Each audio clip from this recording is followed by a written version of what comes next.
Bonjour, bonsoir et bienvenue à Droit des Réponses. Droit des Réponses, c'est votre magazine dominical sur Equinox Télévision qui fait le round-up des principaux sujets d'actualité qui ont retenu l'attention de la presse au cours de la semaine qui s'achève. Et cette semaine, la presse est beaucoup intéressée au tourbillon médiatique après la diffusion d'une sextape, pour reprendre les mots de Radio France Internationale.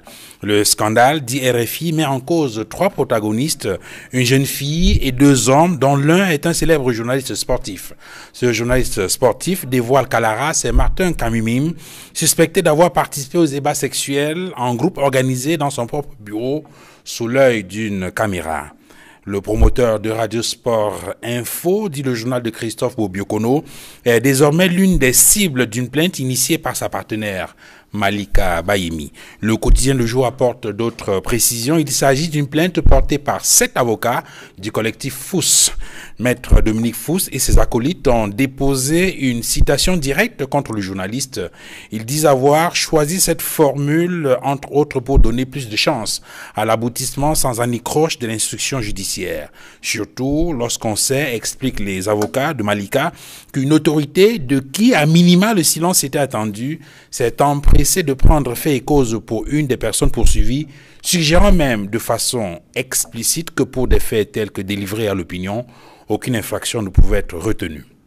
Il faut noter que le ministre délégué à la justice avait clairement marqué son soutien à Martin Kamimim avant d'être sommé par sa hiérarchie de retirer sa déclaration, selon certains confrères. Et contrairement à Jean de Dieu Momo, Marie-Thérèse Abenant, on doit à dénoncer avec la dernière énergie ces actes odieux et malsains qui chosifient la jeune fille et en font un objet sexuel dénué de toute valeur. La ministre de la Promotion de la Femme et de la Famille, qui a donné un point de presse aux côtés de 2 autres ministres, selon Cameroun Tribune, portait la voix du gouvernement qui dit stop à l'exploitation sexuelle des enfants et des adolescentes. Une sortie qui a eu le mérite de rabattre le caca au ministre délégué à la justice, mais surtout à clarifier la position du gouvernement et de mettre un terme à la confusion. Par contre, la confusion, la cacophonie, le cafouillage se poursuit aux examens officiels 2021. Ce sont les mots du Tri-Hebdo, l'œil du Sahel, qui parle d'un grand cafouillage au probatoire général dans l'extrême nord. Le quotidien Le Jour, à ce sujet, parle du scandale des épreuves. Pour des raisons encore inconnues, indique le journal d'Aman Mana, l'organisme en charge de l'organisation des examens certificatifs de second cycle francophone se trouve dans l'incapacité de produire à temps des épreuves convenables. Comment en arrive-t-il à un autre scandale au probatoire malgré les multiples alertes et suggestions faites à travers des médias après le scandale au baccalauréat? Et si ces scandales n'étaient finalement que le visage de la malgouvernance scolaire, ou mieux, de la malgouvernance tout court? Oui, malgouvernance qui, selon de nombreux observateurs, vient encore de se matérialiser avec le report, pour ne pas dire l'annulation de la publication du rapport d'audit définitif sur la gestion des fonds alloués à la lutte contre le coronavirus au Cameroun. Ce rapport est bouclé. Le quotidien Le Messager annonçait des révélations exclusives de la Chambre des comptes. On a appris vendredi que ce document, très attendu par le peuple camerounais, ne sera plus présenté à l'Assemblée nationale. Que cache l'annulation de la publication du rapport d'audit définitif sur la gestion des fonds Covid au Cameroun? La Chambre des comptes perd-elle pied dans cette affaire? Qui veut museler le pouvoir judiciaire? Comment en arrive-t-on à fouler aux pieds de manière aussi flagrante les instructions du chef de l'État? Droit des réponses de ce dimanche 27 juin 2021, c'est aussi la Côte d'Ivoire, notamment les leçons à tirer de la condamnation à perpétuité de Guillaume Soro. Le tout-puissant Premier ministre et ministre de la Défense de Alassane Dramane Ouattara, président en exercice de Côte d'Ivoire, a été condamné à la peine de prison à perpétuité, révèle France 24. L'ancien chef rebelle et allié de Alassane Dramane Ouattara est condamné pour atteinte à la sûreté de l'État pour des faits commis fin 2019. La cour d'assises d'Abidjan a également ordonné la confiscation de ses biens ainsi que ceux de ses 19 coprévenus. Ils doivent payer solidairement 1 milliard de francs CFA à l'État ivoirien. Réagissant à cette condamnation de Guillaume Soro, Blé Goudé, qui vient, lui, d'être acquitté en même temps que Laurent Gbagbo à la CPI, a lancé, c'est une leçon, une grande leçon de vie. Tout est dynamique, toute réalité politique est une denrée périssable. Fin de citation. De quelle leçon parle Blé Goudé? Quelles leçons les gouvernants camerounais peuvent-ils tirer de ces mutations qui interviennent dans l'espace politique ivoirien? Voyons tout cela avec des invités de droit des réponses de ce dimanche. J'introduis tout d'abord le docteur Fridolin Nké. Bonjour. Bonjour Duval, bonjour à mes millions de fans et au peuple camerounais qui est face à son destin et qui doit se prononcer, qui doit se renflouer d'énergie, d'espérance. Et notre travail en tant que leader d'opinion, en tant que penseur, en tant qu'intellectuel, c'est de raviver cette flamme de l'espoir et d'engager et de forcer le destin. C'est ça que nous avons à faire et non pas à être les larbins des gens qui sont incompétents et incapables de gouverner, qui, ma foi, méritent une seule chose, sur laquelle nous sommes tous unanimes, c'est, puisqu'ils sont incapables de gouverner, de ne plus occuper la terre promise qui est le Cameroun. Merci Dr Fridolin Nké d'être venu sur ce plateau. Vous avez fait le déplacement de Douala. Vous êtes enseignant et philosophe. J'introduis le professeur Pascal Charlemagne Imesanga Nyamting. Bonjour. Bien, bonjour. Et merci déjà pour cette invitation. Vous savez, au moment où, depuis bientôt 3 mois, je vis un calvaire qui me donne l'impression de rêver. Vous savez, avec cette décision illégale d'un ami politique, le ministre d'État, Jacques Famdongo, qui, contre toute prescription, m'envoie à l'annexe de l'université de Ngaoundéré à Garoua, où je suis en complément d'effectif. Je voudrais ici saluer tout le monde et tous les camarades politiques, leur dire que c'est un combat que nous menons pour tenter de revaloriser le renouveau, la rigueur et la moralisation. Et surtout aux téléspectateurs qui nous écoutent ici, je voudrais leur dire toute mon amitié, parce que vous savez, la politique est un jeu qui consiste à récolter parfois ce qu'on a sémé. Et je pense que de mémoire, beaucoup oublient que dans la vie, chacun a son tour, chacun a son destin. Pour reprendre cette expression de François Mitterrand, chacun a sa chance. Alors, vous savez, en politique, lorsqu'on vous donne l'opportunité de montrer ce que vous savez faire, ce n'est pas d'écraser les autres ou donner l'impression que vous êtes tout puissant. C'est pourquoi je suis debout, plus que jamais debout, continuer à me battre avec tous ces Camerounais qui croient qu'un jour, quel que soit le parti, je chute là-dessus. Parce qu'il y a les divisions MRC, RDPC et autres. Moi, j'évite ce débat. Je pense que dans tous les partis, il y a de bons Camerounais et de mauvais Camerounais.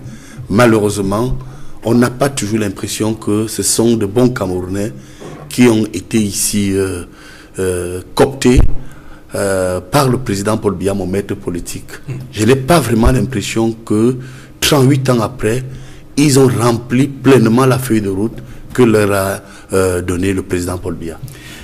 Professeur Pascal Charlemagne Imesanga Nyamting, vous êtes chef traditionnel, professeur titulaire de l'université, politologue, spécialiste des relations internationales, surtout membre du comité central. Oui, membre titulaire. Membre titulaire du comité central. Permettez-moi, je n'ai pas souvent l'habitude de couper. J'ai dit membre titulaire pour que tous les Camerounais du monde qui pensaient que quand on est du RDPC, on est protégé de l'illégalité. Voilà, je suis membre du comité central, désigné par le chef de l'État, avec état de service, pas ces petits fonctionnaires qui sont au palais et ailleurs, qui s'agitent et qui pensent que par décret, ils peuvent nous écraser. Mais je leur montre à tous les camarades que voilà un militant actif du RDPC qui est maltraité par ses camarades politiques, non seulement du RDPC, mais par mes oncles maternels Betty. Je ne suis pas tribaliste. Mais je tiens à préciser que ce que je vis, ce sont mes oncles Betty et mes camarades politiques qui sont à l'origine de ce calvaire. Permettez que je prenne les autres invités. Maître Roland Dilou, bonjour. Bonjour Monsieur Duval-Fangwa, bonjour à tous mes copanélistes, bonjour aux millions de téléspectateurs de la chaîne du peuple et je les remercie d'être au rendez-vous de droit de réponse ce dimanche. J'aimerais avoir une pensée particulière pour tous les combattants de la liberté qui se battent au Cameroun et dans la diaspora afin que notre pays puisse retrouver ses lettres de noblesse. Je pense particulièrement à ceux qui font l'objet actuellement de l'instrumentalisation de la justice à des fins politiques et qui depuis plusieurs mois sont pour des raisons qu'on ignore, retenus dans les liens de nos prisons infectes, aussi bien à la prison centrale de Nkondengui à Yaoundé, que celle de Nebel à Douala, que celle de Bafoussam et d'autres prisons à travers le pays.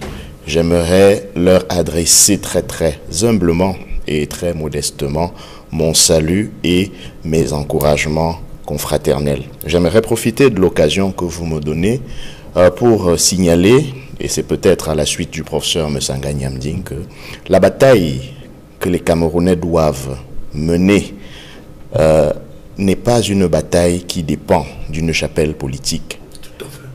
La preuve, c'est que tous les Camerounais, peu importe leur niveau d'implication, parfois dans le régime, peuvent être victimes de ce que nous dénonçons tous. Et comme la roue tourne, l'a dit un leader ivoirien, il faut que ceux qui aujourd'hui sont au cœur du système, ont des positions de pouvoir, pensent qu'ils peuvent écraser l'expression libre de la différence qui fait la richesse, que ceux-là sachent que la roue tourne et que peut-être eux aussi un jour pourraient se retrouver dans les affres de ce que subissent nos près de 130 camarades politiques qui, je le rappelle, ont été capturés et pris en otage pour avoir simplement exprimé une opinion qui, du point de vue du gouvernement, est une opinion dissidente. Maître Roland Diéou, avocat au barreau du Cameroun, mais présenté sur ce plateau ce dimanche comme militant politique. Il est membre du MRC, le Mouvement pour la Renaissance du Cameroun. Edmond Kamia, bonjour. Bonjour, Duval Fangwa. Vous êtes journaliste, éditorialiste à La Nouvelle Expression, consultant sur le droit de réponse chez Equinox Télévision et pour la deuxième année consécutive, sacré meilleur analyste politique du Cameroun par Afrique-Info. Tout à fait, Duval Fangwa. Je voudrais d'abord renouveler mes amitiés cordiales et sincères aux millions de téléspectateurs de cette émission, ainsi que ma sincère affection. Duval Fangwa, je salue également tous les copanélistes et je suis tellement heureux de réaliser que la qualité des participants, des panélistes sur ce plateau nous aidera à avoir un débat très relevé par rapport aux thématiques que nous avons. Mais également, comme vous l'avez dit, je reviens de Yaoundé, où j'ai participé toute la nuit de samedi à une cérémonie de remise des awards, n'est-ce pas, aux hommes et femmes politiques, aux personnalités publiques, des différents secteurs d'activité, de la politique, des médias, qui ont reçu des prix, des awards, organisés par le média en ligne panafricain afriqueinform.com. Et comme vous l'avez dit, Duval Fangwa, c'était la deuxième édition. J'ai gardé mon trophée de meilleur analyste politique du Cameroun. Il y a 2 ans, j'avais été nominé et j'ai remporté il y a 2 ans, à la première édition, le trophée et le diplôme de meilleur analyste politique du Cameroun. Et au cours de cette soirée, j'ai gardé mon trophée. Comme on pourrait dire, le détenteur du trophée a conservé le titre. C'est pour vous dire, aux téléspectateurs, ici à Equinox Télévision, nous nous battons pour rester toujours les meilleurs. Et j'ai ramené en réalité, pas seulement le titre pour la seconde fois de meilleur analyste politique du Cameroun, où j'avais des concurrents très sérieux. Je ne veux pas les citer, vous les connaissez. Mais j'ai également ramené un titre important pour cette émission. Droit de réponse a été non seulement nominé, mais a été élu à l'unanimité par les votants, le collège de nominateurs et par le comité d'organisation. À l'issue des votes, il y avait un huissier qui a d'ailleurs précisé la régularité et la légalité de la procédure de vote. Droit de réponse a été désigné meilleure émission politique de l'année 2020. Félicitations. Autant j'ai été élu meilleur analyste politique de l'année 2020, consultant de l'émission Droit de réponse, qui a été honoré également du titre de meilleure émission politique télévision de l'année 2020. Je voudrais saisir cette occasion pour faire quelques dédicaces et quelques remerciements. D'abord pour mon titre de meilleur analyste politique, je voudrais le dédier à mon épouse, à mes enfants, pour leur affection. En ce qui concerne le titre de droit de réponse, meilleure émission politique, je tiens à dire une chose qu'on n'a pas l'habitude de dire. On a tendance à ne féliciter et remercier que les personnes visibles sur le plateau. Mais il y a également des hommes de l'ombre qui travaillent pour que cette émission soit une émission de meilleure qualité, des ingénieurs de son, de lumière, de la réalisation. Je voudrais dire merci à Eric. Les maquilleuses. Les maquilleuses. Je voudrais dire merci à la maquilleuse Claire qui nous suit. Les balayeurs. Il y a les balayeurs également. Claire et Nathalie, il y a une autre. Oui, il y a Claire et Nathalie Oui, Claire et qui Nathalie. sont toujours présentes, qui s'assurent que nous soyons beaux sur le plateau. Oui. Je voudrais également j'aime dire souvent lui dire, merci à Eric Watat qui est derrière la caméra. Sans vous couper, Je dis merci. Souvent, sans vous couper, Claire, vous avez oublié de me payer le sourcil. Et elles sont patientes parce que chaque fois que je lui dis de me payer le sourcil, Elle veille à ce que tout se n'hésite passe pas, bien. elle me redresse mes sourcils. Très bien. Oui, Terminons, professeur, je vais continuer. Je voudrais dire merci à Dallas Tiana. Je voudrais dire merci à Emos Fongo. Je voudrais dire merci à Dipanda. Je voudrais dire merci à Marlis Minkounou. Tous ceux qui sont derrière, qui Georges travaillent sous la Mitterrand. coordination de Mitterrand. Je le remercie particulièrement parce que c'est lui qui réalise cette émission. Il le fait avec beaucoup d'abnégation, beaucoup d'ardeur au travail, beaucoup d'enthousiasme. Je voudrais également dire merci à tous les votants qui nous ont permis, non seulement nous-mêmes, de garder le titre de meilleur analyste politique du Cameroun, mais également de consacrer Droit de réponse comme la meilleure émission politique pas ces télévision deux. au Cameroun. Je voulais chuter par là. Bravo. Je voulais chuter par là, professeur Messana King. De là, Vous savez, note de liste. les bonnes choses, c'est toujours au moment où on s'apprête à chuter. Tout à fait. Droit de réponse ne serait pas ce qu'il est sans un présentateur de qualité, un jeune présentateur qui s'appelle Sédik Moufele. Il n'est pas là aujourd'hui, comme depuis dimanche passé, parce qu'il est en congé. Il nous reviendra très bientôt. Et il m'a demandé de dire merci à tous ceux qui ont voté pour l'émission Droit de réponse. Oui. Merci au collège des nominateurs qui ont nominé Droit de réponse. Merci également au comité d'organisation dirigé par le président Aristide Abouna. Merci à toute son équipe, à tous ceux qui ont fait que la cérémonie d'hier, où 14 catégories ont été non seulement nominées, mais où il y a eu des lauréats parmi 14 catégories, y compris, n'est-ce pas, les députés, les hommes politiques, les maires, les émissions, etc. Mais je vais terminer en disant merci à celui sans qui rien n'aurait été possible, c'est-à-dire le PDG, Séverin Tchunke, PDG d'Equinox, d'Equinox Télévision. Très bien. Merci Edmond Kamga et félicitations donc à vous. Et ensuite à Droit de réponse, c'est également un travail collectif, vous l'avez indiqué. Tout à Donc fait. c'est aussi la consécration de la qualité des interventions Et sur il y a ce une plateau chose avec que des panélistes oui. de choix qui viennent très souvent ce Ils veulent dimanche faire- pour Oui. débattre. Allez-y. Je voudrais dire que il y a également un des acteurs majeurs de cette émission que je dois saluer. C'est l'ensemble des panélistes qui se sont succédés régulièrement absolument. au cours de l'année 2020. Et qui, par la qualité de leurs interventions, ont donné de la hauteur. De la hauteur. à cette émission. Et je dois dire que certains sont parmi nous sur ce plateau, qui ont été régulièrement là, le professeur Messanga Nyanding, maître Roland Diou et beaucoup d'autres. Et vous remarquerez que nous avons eu 3 catégories de participants sur ce plateau. Les acteurs politiques, du pouvoir comme de l'opposition. Nous avons eu la société civile représentée soit par les responsables d'associations, d'ONG ou par les universitaires. Et enfin, il y a le consultant et le présentateur de l'émission. Merci Edmond Kamgia et félicitations pour ces lauriers. On revient maintenant sur les thématiques qui ont été annoncées en sommaire. Je voudrais ouvrir avec le docteur Fridolin Nké. Docteur Nké, qu'est-ce qui retient votre attention dans ce qui est désormais appelé l'affaire Martin Kamimim? Est-ce la cause, c'est-à-dire,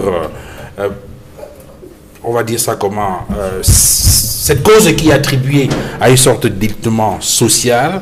Est-ce le déroulement de l'affaire avec notamment la thèse complotiste qui à un moment donné a été développée ou le dénouement avec finalement l'acte de contrition qui a été présenté par un des protagonistes? Qu'est-ce qui retient le plus votre attention dans cette affaire? Bon, je remercie l'équipe et mes co-panélistes. Je voudrais d'abord dire que en ma qualité d'expert du discernement, d'expert en discernement, je ne peux pas faire le déplacement de Yaoundé pour venir parler du sexe. Mais je vais quand même dire que ce qui se passe, je suis obligé d'intervenir parce que ça traduit en fait une absence de principe, de conviction de la plupart des Camerounais, chez la plupart des Camerounais. Dans ces conditions, j'interviens là sur cette affaire simplement parce que, comme le disait en son temps le grand poète Terence, je suis humain et rien de ce qui est humain ne m'est étranger. Donc j'interviens en ce sens-là. Avant de venir ici, j'ai pris le soin quand même d'appeler, j'ai voulu rentrer en contact avec les personnes concernées, les victimes, la victime, pas les évêques de la débauche, avec la victime, mais j'ai eu une réponse pas très satisfaisante parce que j'ai contacté l'avocate, maître Fous. Je l'ai eu au téléphone, on s'est donné des rendez-vous. Bon, malheureusement, je crois qu'elle était très prise, mais elle avait déjà quelques appréhensions pour me parler. Parce qu'en fait, je voulais comprendre. Et elle m'a dit quel est le protocole. Et j'ai dit non, je n'avais pas de protocole, j'avais juste une question que je voulais poser aux parents. Et la question que je me pose moi-même, c'est comment peut-on comprendre cela? C'est à ce niveau-là que j'interviens. Et j'interviens, et puisqu'il n'y a pas, je n'ai pas eu de personne, je peux que m'exprimer en fonction de ce que j'ai comme résultat, comme l'expression, les expressions des intervenants. C'est-à-dire quoi? La personne, la jeune dame, que j'appelle la belle, ce que les évêques de la dépravation, les deux protagonistes, et les autres, les bouffons, le ministre, notamment le ministre Momo et le reste. Donc, ce qui m'intéresse ici, c'est l'expression. Je vois que beaucoup de gens sont attardés sur les images, mais ils n'ont pas écouté ce que cet enfant disait. Et justement, souvenez-vous, lorsque les psychologues et le reste interviennent, ils disent que la vérité sort de la bouche des enfants. Et cet enfant nous parle, en fait. Elle dit ceci. J'ai envie, dans une courte vidéo de quelques secondes, une minute peut-être, j'ai envie de visiter le royaume de l'enfer avec ta B, on enlève I, on met autre chose, on dit avec ta bête, voilà, bébé. Tu es le plus sexy, j'ai envie de toi. Je ne sais pas, quand j'essaye avec les autres, ça ne marche pas. Tu es le plus chaud, tu es le plus bon, tu es le plus aphrodisiaque. Tels sont les mots de la jeune dame. Et les gens n'ont pas prêté attention à autre chose. Il faut qu'on prête attention à ça. Il y avait la fin, un monsieur à qui elle disait ça, dit, toi-même, tu vois non, le pays est, sûrement il voulait dire le pays est bien. Et c'est la vérité que nous avons là. Et ne sous-estimez pas cet élément, vous vous attardez sur la belle. Non, cet élément, je l'ai entendu ailleurs. Je l'ai entendu ailleurs parce que rien ne nous garantit, en l'état, je commence par là, en l'état, rien ne nous garantit que on ne sait pas quelle est l'identité de la personne à qui elle parlait. Parce que cette même phrase, on l'a retrouvée dans la bouche de Jean de Dieu Momo, non? Lui, il disait que le pays est bien, tout le monde, il se pavane avec toute... le pays est beau, les gens racontent leur vie. Voilà. Donc c'est la même phrase qu'on retrouve. Je ne fais pas d'allusion. Je veux juste que les gens analysent ce qui se passe. La deuxième chose que je voulais dire, c'est que voilà ce que l'enfant l'a dit. Cet enfant-là traduit donc une certaine réalité qui est la sienne. On a amené l'enfant, elle a compris en fait ce monde, comment il est. Elle a compris pas l'action des adultes. Parce que l'enfant, c'est quoi? C'est le monstre, je disais encore ça, c'est le monstre que les adultes fabriquent avec leurs regrets. Donc, elle rend compte donc de son monde. Et son monde, c'est ce monde de la virilité. Ce monde où le phallus commande à tout le monde. Et ce n'est pas seulement le phallus en tant que l'organe, en tant que la bête, le troisième pied, mais cette prépondérance d'un univers carcérale qui lui donne une autre dimension de la vie. Elle a un autre goût de la vie. C'est-à-dire et là, elle se décide à se dégoûter de tout. Maintenant, elle va faire, comme le rappelait justement ce personnage du diable et de bon Dieu.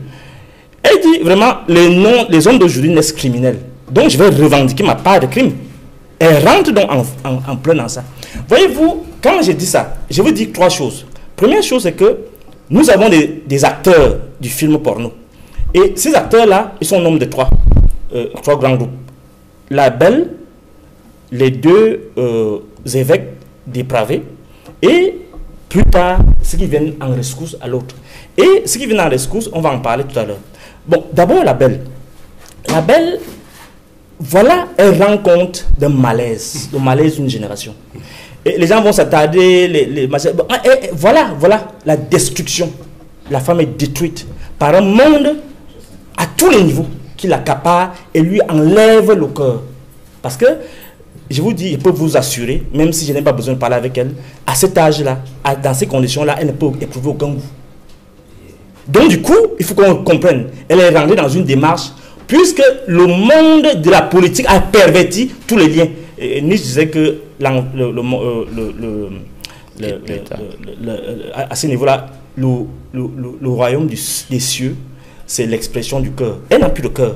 D'ailleurs, les filles vont vous dire qu'elle n'aime plus. Donc, il faut comprendre dans ces conditions que la fille se déporte dans un univers qui est plus convenable. Parce qu'actuellement, ce qui se passe, et j'insiste là-dessus, c'est qu'il y a une industrie du piment. Et cette industrie du piment-là, elle veut bien aussi y participer, puisque c'est la clé du succès, d'après ce qu'on lui a montré. On lui a montré que pour réussir dans la vie, il ne faut pas faire des efforts. Pour lui réussir dans la vie, il faut faire comme Nathalie Quoi, comme Coco Emilia. Puisque c'est par rapport à ça que la première dame va t'envoyer un champagne de 1 million. Vous voyez? Voilà le monde dans lequel on a travesti un pays, tout un pays. Voilà, l'enfant est possédé. Donc, excusez-moi, on m'a dit, Maître Fouch m'a dit que je ne peux même pas m'imaginer lui parler parce qu'elle est tenue, elle est suivie par les psychologues. Non, laissez les psychologues. Elle n'a pas besoin de psychologue. Elle a besoin qu'on change cette dynamique sociale qui est infestée par les mauvais requins. Et là, justement, c'est pas elle qui a besoin de psychologues, et c'est exactement où elle est. Oui.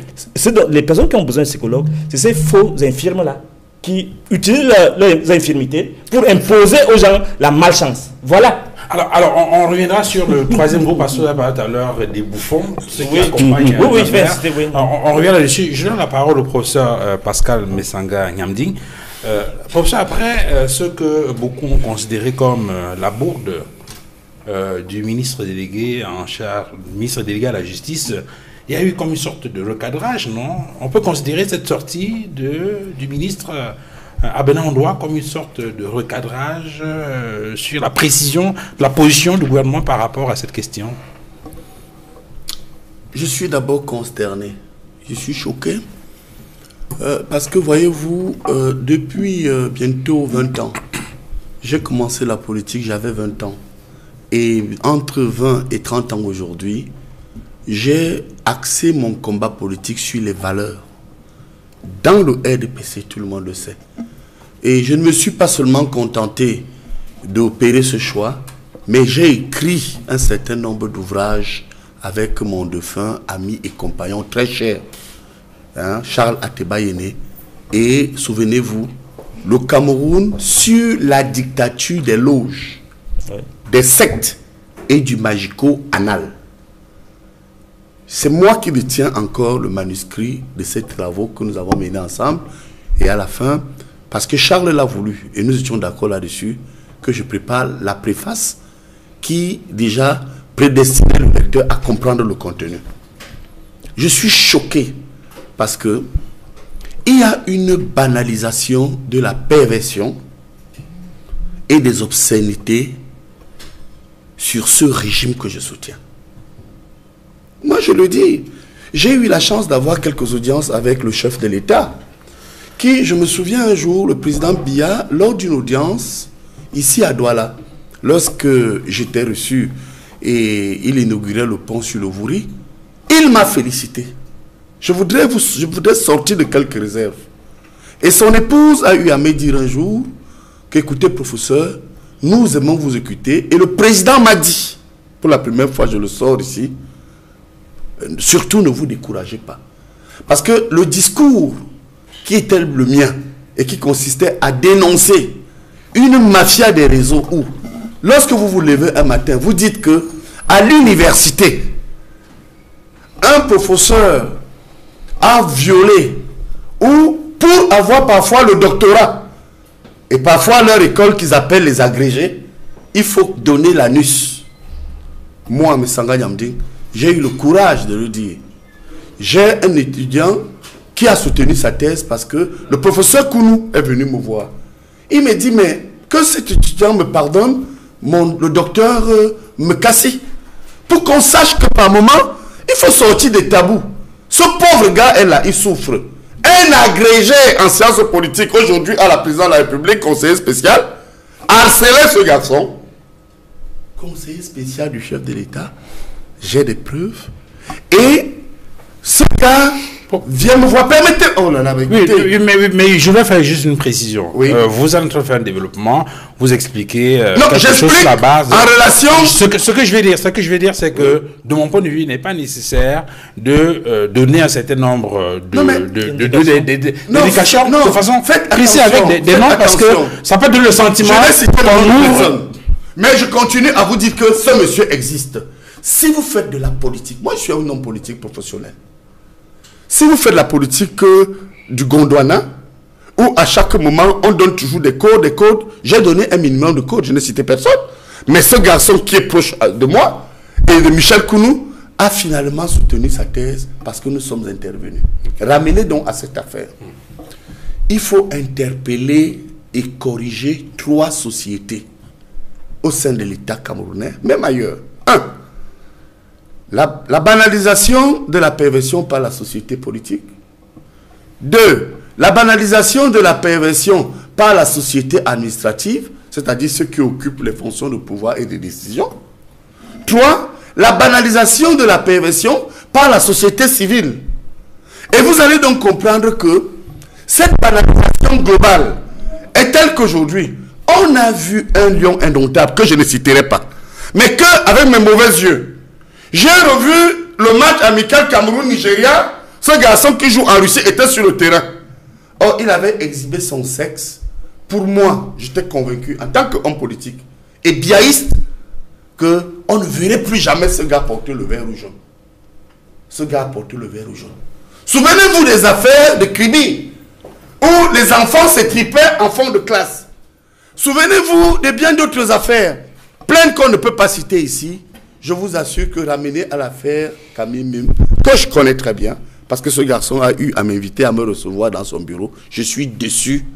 Il fait honte, non seulement aux handicapés, qui lorsque nous nous battons, comme je me bats aussi parce que je suis devenu handicapé visuel, les gens nous accordent de l'attention, mais ce monsieur m'a déçu.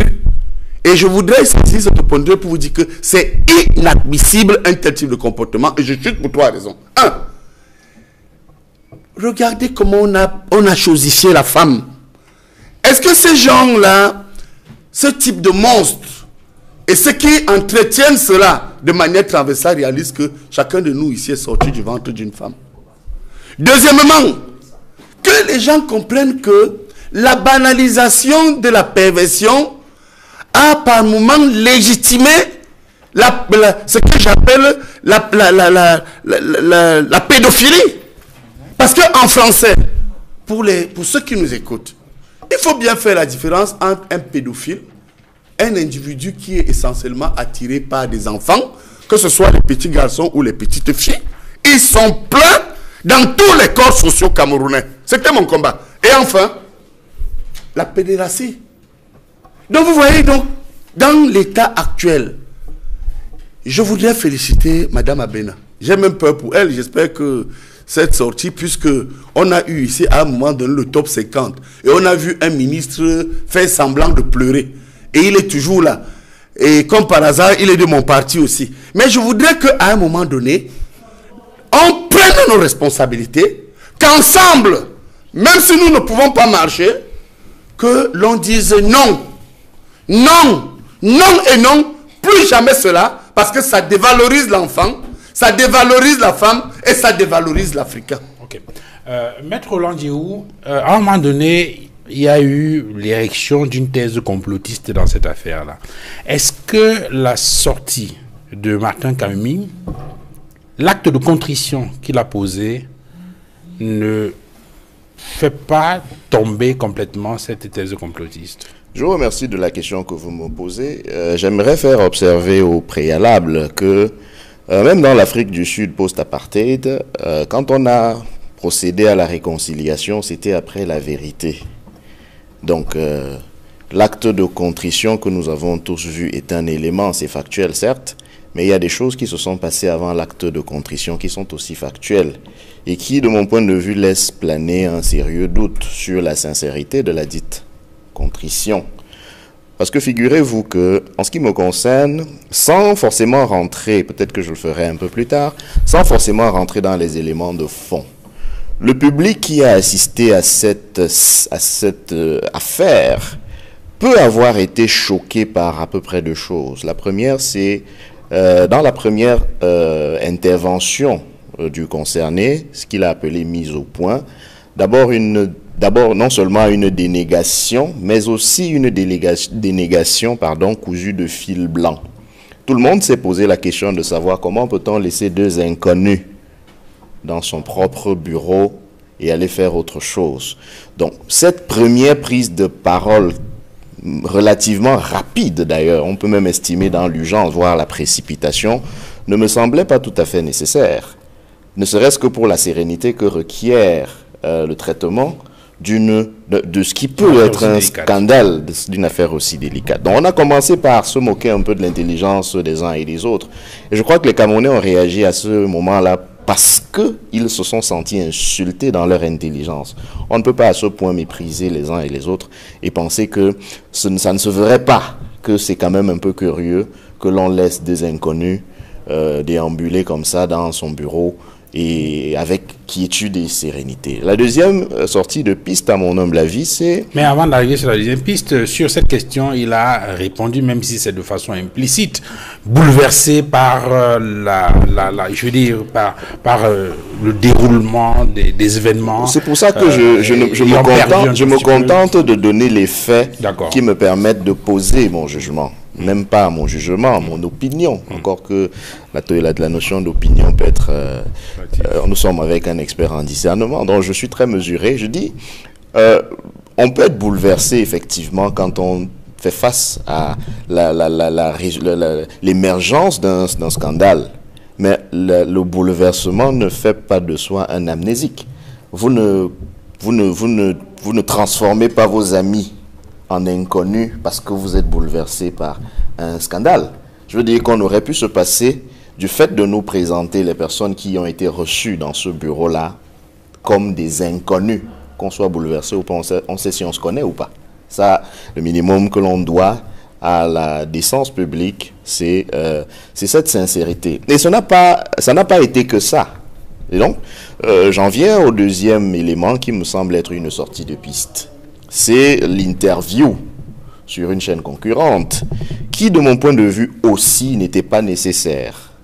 Je ne suis pas un expert en communication, comme semble l'être le concerné, mais à mon humble avis, je considère qu'on aurait pu donner plus de crédit au mea culpa s'il n'y avait pas eu ces deux précédentes sorties qui se sont quand même succédées dans le temps et dans un temps relativement suffisant pour se poser, pour laisser venir les choses et pour réagir utilement.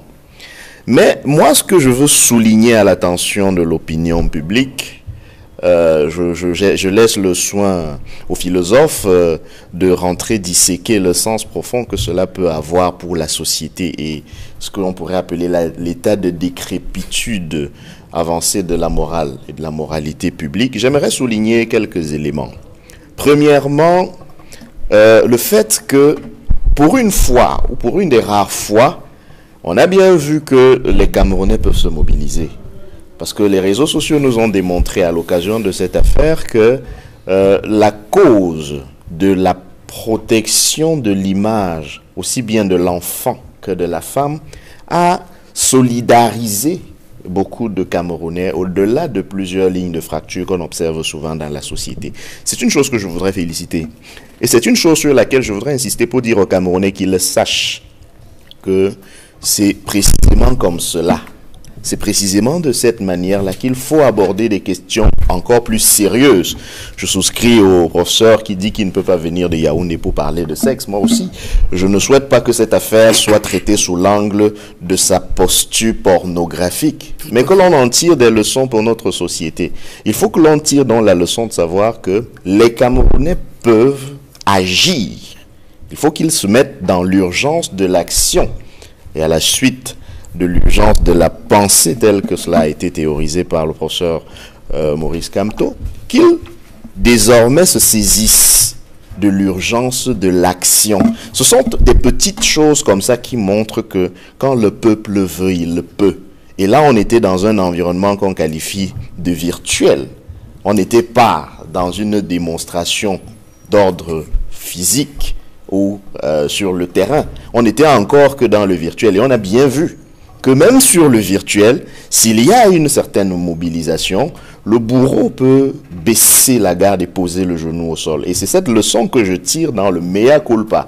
Même si certaines personnes peuvent penser qu'il s'agit d'un coup de com' cosmétique, au moins il y a un fait, c'est qu'il y a eu des demandes d'excuses. Donc il y a un genou qui a été posé au sol par quelqu'un qui hier, par 2 fois, était à peu près très sûr de son fait. C'est la première leçon que le public et le peuple camerounais, à mon avis, devraient retenir. La deuxième chose que je souhaite souligner, c'est à quel point, et ça participe, je crois, de cette décrépitude morale avancée. Je crois que la rigueur et la moralisation a véritablement foutu le camp. C'est la facilité avec laquelle certains responsables politiques... la banalisation. Justement, je vous remercie pour le terme. Certains responsables politiques sont prompts à banaliser des immoralités. Les mêmes qui, il y a quelque temps seulement, tombaient à bras raccourcis sur d'autres Camerounais dont on ne peut pas les accuser d'avoir commis la moindre immoralité qui soit. Je veux dire que Olivier Biboun-Issac est quand même poursuivi devant le tribunal militaire. Vous savez, on a même banalisé la justice, professeur. On n'a pas banalisé seulement l'immoralité, on a banalisé la justice. Et le clou du spectacle, c'est cette déclaration bouffonne de quelqu'un qui se présente. Je dis quelqu'un qui se présente parce que je ne suis pas certain qu'il mérite que l'on le considère comme ce qu'il est.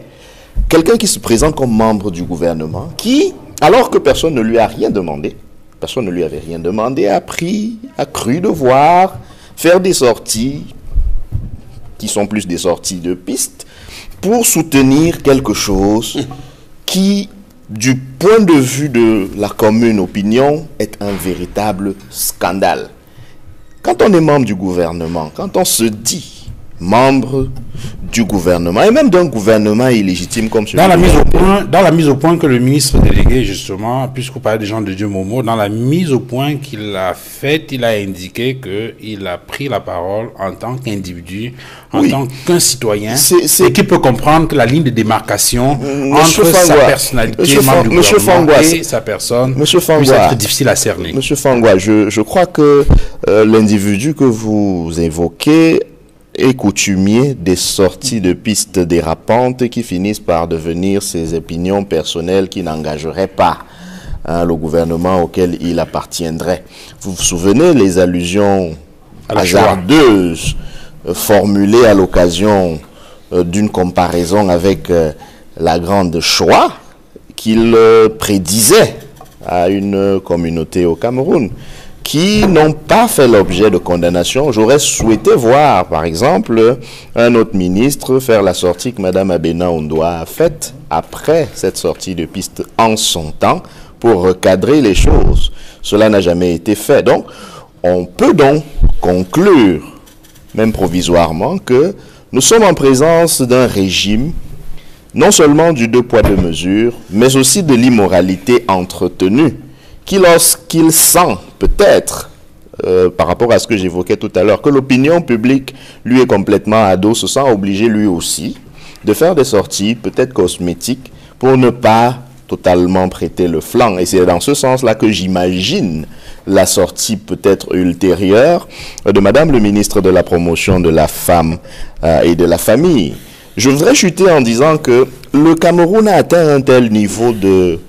C'est le professeur Mathias Eric Onenguini qui le disait à l'époque où la lucidité de ses analyses ne faisait l'objet d'aucun débat. Que nous vivons dans une pornocratie. Il avait utilisé plusieurs craties pour décrire tout à fait. le système de chaos lent. Il a parlé de l'état pornographique. Voilà, qui était la caractéristique de l'État dans l'État du Cameroun.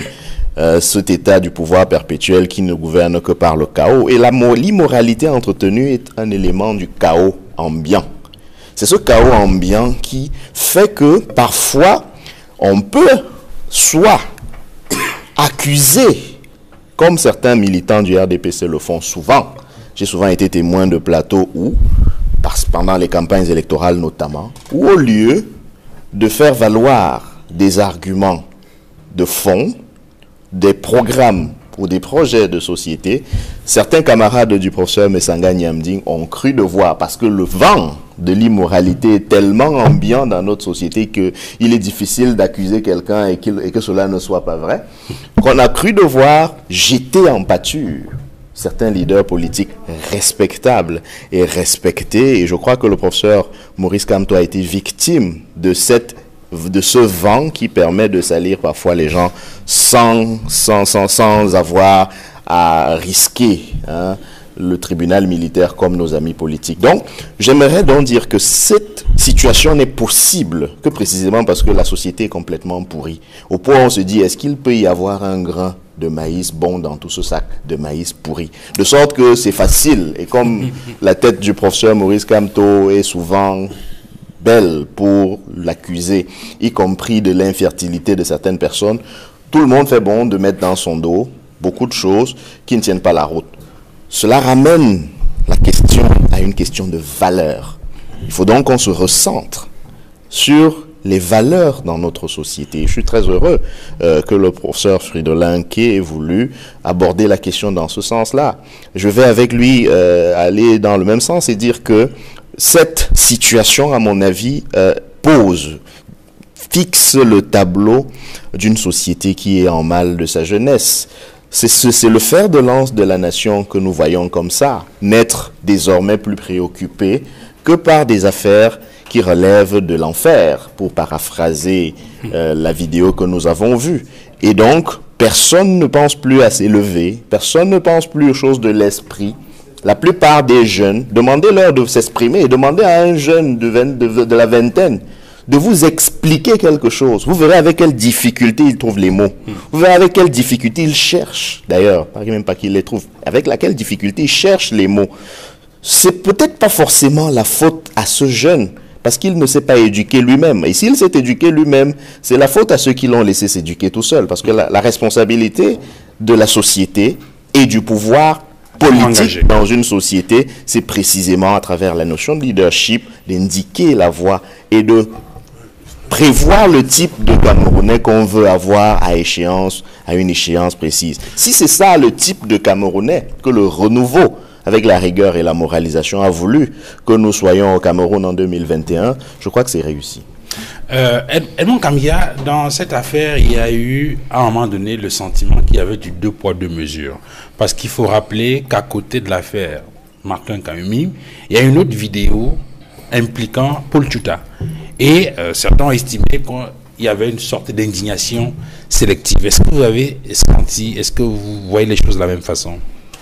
Avant de répondre à cette question, je voudrais également, à la suite des autres panélistes, exprimer mon indignation, ma déception et ma consternation pour l'attitude de ce confrère qui est un ancien collègue, parce qu'il a travaillé ici à Radio Equinox, dans ce groupe, avant que d'aller dans d'autres médias, parmi lesquels la radio où il se trouve aujourd'hui comme étant le promoteur.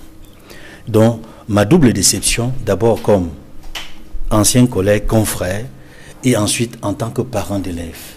Et ensuite, je voudrais, en répondant à votre question, insister sur le comportement dangereux, néfaste, de ceux qui, à la première minute ou aux premières heures, ont soutenu sans réserve Martin Kamimim sans aucune vérification.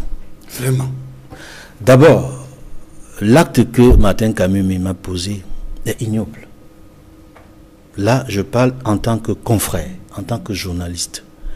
On ne peut pas poser des actes aussi graves et avoir pour première réaction le mensonge.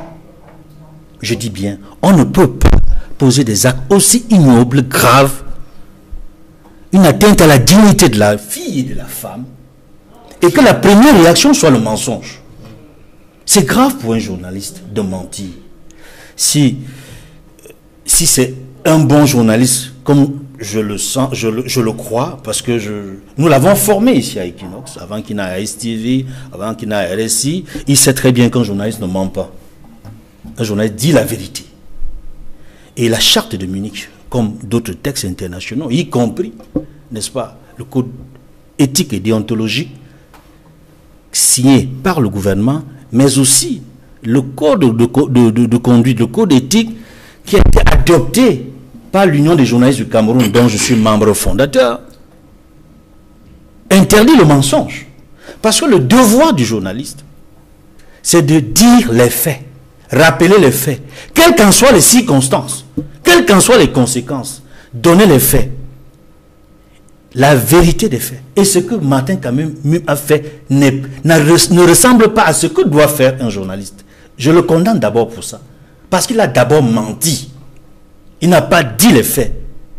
Et ensuite, la dernière mise en scène, je l'appelle ainsi, l'acte qui est censé être l'acte de contrition de Martin Kamimim, je doute fort qu'il soit sincère. Parce que dans le déploiement, dans le déroulement de cet acte de contrition, entre guillemets, parce que je ne pense pas que ça en soit un. Et je sais que les experts du discernement comprendront pourquoi je le dis.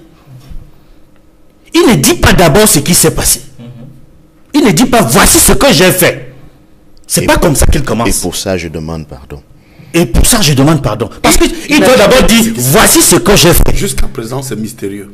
Il n'a pas dit ça. Oui, il n'a pas dit. Ce n'est pas un acte de contrition qu'il a posé. Il n'a pas dit voici ce que j'ai fait. Dérouler de manière chronologique ce qui s'est passé. Il ne l'a pas dit, il ne l'a pas fait. Il demande pardon par la suite dans une phraséologie Et dans un flou total. Qui donne l'impression qu'il s'est mis en scène en réalité pour amener le collectif des avocats qui ont porté plainte, pour les influencer, pour dire écoutez, j'ai demandé pardon, je vous en prie, retirez votre plainte. Mais en même temps, Edmond, il faut rappeler que... Non, je le dis. Oui, je dis. Ça, En même temps, il faut rappeler que au début de cette affaire, lorsque beaucoup ont pris position, avec l'indignation qui s'est levée, certains ont pensé que c'était le moment effectivement de demander pardon parce que beaucoup sont rétractés, que ce soit parmi les confrères, les amis, ainsi de suite. Et on lui a demandé effectivement de prendre la parole pour s'excuser. Oui. Et c'est dans ce sillage effectivement qu'il a pris la parole. Parce que on ne s'excuse pas pour s'excuser. Il n'a pas dit pourquoi il s'excuse. Il s'excuse pourquoi? Il n'a pas dit pourquoi il s'excuse. Qu'ils disent, voici, elle est entrée dans mon bureau. D'abord, il ment, il dit que je ne la connais pas. Je ne connais pas le monsieur qui est venu avec elle. Mais plus tard, on se rend compte, et lui-même le reconnaît, qu'il les connaît, ils se connaissent. En tout cas, son compère, son congénère, qui a fait venir la jeune fille, a dit que on se connaît depuis. Il connaît très bien Martin Kamimim. En fait, tout s'est passé comme s'il est venu livrer la petite Malika. Il est venu la livrer à ces échanges indigestes, indécents. Bravo. Qu'ils ont mis sur la place publique, sur les réseaux sociaux, les images, les photos. Parce que si les images, les photos, les vidéos n'avaient pas circulé, on n'en serait pas là. Ça serait passé. Alors, je reviens à la question que je posais tout à l'heure. Il y a eu donc cette affaire-là, mais dans le sillage de cette affaire, il y a eu une autre vidéo concernant Paul Tuta. On n'a pas eu le sentiment que les réactions étaient les mêmes. Il y a eu comme une sorte de deux poids, deux mesures. Est-ce que c'est la perception que je vais revenir à votre question. C'est important que je termine mon développement. J'ai dit, je condamne également ceux qui l'ont soutenu immédiatement, sans réserve, sans vérification, parmi lesquels des journalistes. Et je commence à réaliser que ceux des journalistes, dont certains jusqu'à aujourd'hui n'ont pas ne se sont pas excusés de l'avoir soutenu sans réserve, sans vérification. Parce qu'il y en a encore qui continuent à le soutenir. Alors que les faits sont accablants. Je ne vais pas citer leur nom. Par exemple? Je ne vais pas citer leur nom, ils se connaissent. C'est pas nécessaire. C'est pas nécessaire de les citer. Ils m'écoutent, ils sauront. Vous voulez dire peut-être qu'ils sont impliqués aussi dans cette affaire? Bien sûr, ils sont suspects. Okay. Ils sont suspects. Parce qu'il y a un groupe WhatsApp apparemment où ils font des partous. Non, le groupe WhatsApp, Ils sont suspects. Et ceux qui ne se sont pas excusés à la suite sont suspects. Je n'en dis pas plus de ce côté. Je les condamne, mais je condamne surtout la sortie du ministre délégué auprès du ministre de la Justice, garde des Sceaux. Qu'est-ce qu'il a dit? Vous savez, il a fait une sortie parmi ceux qui ont soutenu immédiatement, sans réserve, Martin Kameme. Il a même banalisé les faits, en laissant penser que, quel que soit l'âge qu'elle a, moi j'aimerais bien c'est pas important. Revenir là-dessus. Moi j'aimerais bien. Non, je vous dis, il a banalisé dans son premier poste que c'est rien, que vraiment les gens racontent n'importe quoi. Il a même allé plus loin, il a politisé l'acte. Oui. Ah bon? C'est pour répondre à votre question maintenant, monsieur Duval Fangwa. Il a politisé l'acte qui s'est passé en rappelant que il y a une autre vidéo qui circule, une autre affaire, où un tontinat s'est livré à des gestes qui ressemblent à ce que Martin Kameme a fait, mais visiblement personne n'en parle. Il a dit clairement que ça ressemble à une histoire de sardinats contre les tontinats, les tontinats contre les sardinats. Et vu sous cet angle, sans le dire clairement, il a voulu dire que Paul Tchouta est tontinat et que Martin Kameme, sur lequel beaucoup ont réagi en condamnant, est sardinat. Mais le plus grave de ce que Jean de Dieu Momo, ça je peux le citer, parce qu'il s'est par la suite rétracté. Oui. Quand il a eu le sentiment que l'affaire devient très sérieuse et que progressivement les informations commençaient à sortir, y compris du congénère de Martin Kameme, qui a commencé à s'excuser. Lui aussi. Mais dont l'excuse n'était pas totalement satisfaisante. Martin Kameme a semblé s'engouffrer dans cette excuse, mais sans donner de vraies excuses, jusqu'à la dernière mise en scène où il fait semblant de demander pardon alors que ce n'est pas un acte de contrition. Je reviens sur ce que Jean de Dieu Momo a fait. Voilà ce qu'il dit quand il se rétracte par la suite. Et nous avons le sentiment qu'il s'est rétracté parce qu'il a eu la pression de ses confrères du gouvernement. Parce qu'on a vu intervenir Madame Abena, Madame la femme, pour dénoncer cet acte ignoble, c'est le terme qu'elle a utilisé, contre la fille et contre la femme, que elle a même dit tous les acteurs de la société, les politiques, la société civile, les autorités traditionnelles religieuses doivent dénoncer, condamner ce qui s'est passé. Et elle est même allée plus loin, que la justice devrait s'en saisir pour servir d'exemple, pour qu'on ne porte plus atteinte à la dignité de la fille et de la femme. C'est alors que Jean de Dieu Momo sort un deuxième poste, où il se souvient, il se rappelle à lui-même, que quand il a signé le premier poste, c'était Fosa Kopontou. C'est avec son image et sous cette signature qu'il a fait le premier poste. Le deuxième poste, il revient en force en tant que Jean de Dieu Momo en disant qu'on ne doit pas faire de lien entre Fosa Kopontou et Jean de Dieu Momo. Et il précise que même comme la frontière poreuse entre Fosa Kopontou et Jean de Dieu Momo, il faut faire le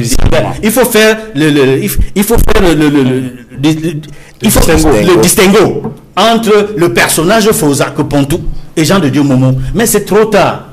Quand il dit que Fosa Kopontou a dit quelque chose, même s'il se reconnaît dans ce que Fosa Kopontou a dit, ce n'est pas Jean de Dieu Momo, parce que Jean de Dieu Momo est ministre délégué auprès du ministre chargé de la justice, garde des Sceaux, et il peut prendre librement parole en tant que président du PADEC. Sauf que le premier poste n'était pas signé par le président du PADEC. Bien.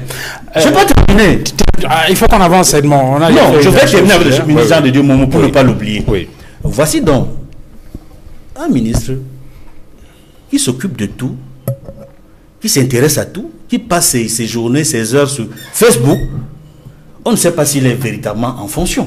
Oui, c'est ça. Depuis qu'il est entré au gouvernement. Il travaille, sinon il aurait été rappelé à l'ordre par le Premier ministre. Écoutez, vous savez, Il y a ministre et ministre. Et Paul Biya lui-même l'avait dit dans une interview qui avait paru à Cameroun Tribune, que tous les membres du gouvernement ne sont pas des ministres. Il a dit. Il avait dit, j'ai au trop 15 ministres. Le reste, ce sont des hauts fonctionnaires que j'ai ennoblis. À qui j'ai donné le titre. À qui j'ai donné le Il titre. répondait au ministre à Marafa. Oui, il répondait à Marafa. Le contexte, c'est qu'il répondait à Marafa. Mais je reviens sur ce contexte pour dire qu'il y a ministre et ministre. Au-delà des casquettes, ministre délégué, ministre d'État et autres. Il y a le plus grave, et j'insiste là-dessus en concernant le ministre délégué auprès du ministre de la Justice, c'est qu'il travaille auprès d'une haute personnalité qui est respectée. Laurent Esso. Qui est très respecté. Qui est très respecté. Et pour qui le compagnonnage paraît bizarre. Ils sont tous du même parti, le RDPC. Mais non, bon, il n'est pas du RDPC. Il est du PADEC, il est allié du RDPC. C'est mon ami, il n'est pas du RDPC. Non, professeur, permettez. Permettez, il est allié du RDPC. Allié, oui. Il faudra terminer parce qu'il faut qu'on avance. Je voudrais revenir sur des symboles qui comptent dans une république. Quand vous êtes ministre délégué auprès du ministre de la Justice, garde des Sceaux, vous participez à garder les sceaux de la République. Et quand on parle des sceaux de la République, ce n'est pas une blague. Dans une république, la France a des sceaux, toutes les républiques ont des sceaux. Prenez les armoiries, les sceaux de la République. Regardez l'image des sceaux de la République du Cameroun. C'est la tête d'une jeune fille. C'est la tête d'une jeune fille. Et Momo Jean de Dieu a dévoyé par son soutien sans réserve à Martin Kamemim, qui a posé un acte ignoble et grave, et pour lequel il n'a pas expressément estimé que ce jeune homme mérite d'être traduit en justice. C'est grave pour l'image de la jeune fille. Sur les sous de la République du Cameroun, il y a l'image d'une jeune fille. Vérifiez, allez vérifier. Il y a l'image d'une jeune fille. Sacré. Et c'est sacré. L'image de la jeune fille est sacrée. Et c'est sous les sceaux de la République. Et il est dans un ministère, il travaille avec un ministre qui garde les sceaux de la République. Je voudrais que seulement pour ce symbole, il soit interpellé. J'ai dit seulement pour ce symbole qu'il aurait dû protéger, qu'il soit interpellé. Voilà quelqu'un qui est passé dans un média d'État, à la CRTV, et qui a failli provoquer un incident diplomatique avec Israël. Il dit provoquer un incident diplomatique avec Israël. Et Israël, après sa sortie, après la sortie Jean de Dieu Momo lors d'une interview à la CRTV, Israël a demandé les excuses du gouvernement. Et c'est alors qu'on a vu surgir le ministre de la communication, porte-parole du gouvernement, qui disait que Jean de Dieu Momo ne réagissait pas en tant que membre du gouvernement, mais en tant que président du PADEC. Or, lorsqu'il a été présenté à l'émission, il était ministre délégué auprès du ministre de la Justice, garde des Sceaux. Messieurs, je voudrais, avec votre permission, qu'on avance rapidement, même si vous voulez faire une virgule, vraiment que ce soit très bref, compte tenu des sujets que nous avons sur le plateau. Docteur Fridewanke, peut-être que vous allez effectivement revenir rapidement là-dessus, mais je voudrais qu'on remarque qu'en dehors de cette affaire qui est présentée comme un scandale, il y a un autre scandale qui a défrayé la chronique au cours de la semaine qui s'achève. Il s'agit du scandale dans l'organisation de l'examen probatoire enseignement secondaire général. Il faut se souvenir qu'il y a 2 semaines, on a observé à peu près le même scandale pour ce qui concernait l'organisation du baccalauréat. Il y a des alertes, des suggestions qui ont été faites sur les plateaux de télévision, dans les médias, pour alerter, pour justement attirer l'attention de l'institution en charge de l'organisation de ces examens-là. On croyait que les choses s'amélioraient avec le probatoire, mais que non, la situation visiblement a été pire que celle-là. Comment on fait pour ne pas tirer les leçons des alertes, des suggestions qui sont faites pour l'amélioration du travail de façon globale dans notre pays? Je vous ai écouté longuement et je crois que ce n'est que la conséquence de ce qu'on dit là. Je crois que c'était le 2 novembre 82. Le président de la République avait dit « Je ne faillirai point à mes engagements ».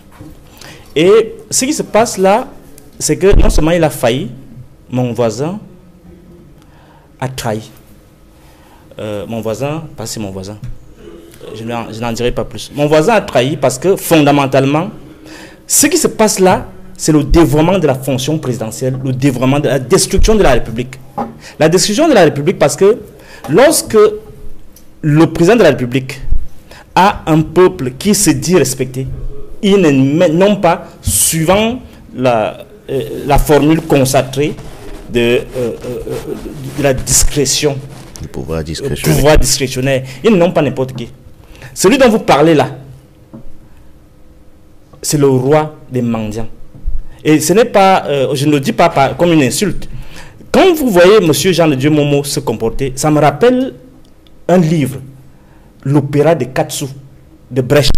Et vraiment, c'est le prototype. C'est-à-dire qu'il entretient l'art mendicitaire. C'est-à-dire, nous avons là en face du prototype des ministres giflables. C'est-à-dire, voilà un individu qui entretient une industrie de la mendicité par un ensemble d'avilissements. Et c'est ça qu'on donne comme exemple. Vous voulez que l'examen, non, s'en préoccupe. L'examen, on ne s'en préoccupe pas. Parce qu'on a des contre-valeurs qu'on met sur la scène. D'autant que vous parlez d'un ministre de la République. Oui, il doit démissionner. Il doit démissionner. Jean de Dieu Momo est non seulement giflable, mais il doit démissionner. Je vais vous parler d'une anecdote. Permettez-moi de donner une anecdote. On s'est retrouvé à Lembe, dans un déi. Le grand chef Sumbo était mort. Et dans mes polémiques avec le mauvais esprit occupé à nous nuit, Méon, il était intervenu. Un ministre vient intervenir dans un post Facebook pour dire qu'on doit m'intenter un procès. J'ai entretenu ça, j'ai ruminé cette colère depuis longtemps. Et j'ai eu la chance de le trouver. J'avais armé ma gifle, et sérieusement. Et on était là avec le ministre dans un déi. On s'est retrouvé à une salle de réception. Et avec Mbargangele et Famendongo qui était assis là. Et je l'ai aperçu au hasard et je me suis dirigé vers lui. Je lui ai dit, mais c'est vous, monsieur Jean de Dieu Momo? Oui, c'est moi. Moi, c'est Kif Kidola. C'est vous qui avez dit qu'on doit, c'est faux c'est vous. Il me dit, non, moi, je ne connais pas ce monsieur-là. J'allais lui donner un chiffre pour qu'il comprenne effectivement que c'est le fait de nommer des gens comme ça. C'est une insulte que le président de la République insulte les Camerounais. Et il faut, monsieur, mon neveu, Moussanga, il faut dire à mon voisin qu'en nommant des gens comme ça, c'est une insulte aux Camerounais. C'est-à-dire quelqu'un qui entretient l'avilissement. Et c'est la même chose que font les autres. C'est-à-dire que c'est mon voisin qui les nomme. Les gens comme Gatsia, les gens comme... parce que tu insultes les gens. Et donc maintenant, pour être quelqu'un dans ce pays, il faut insulter.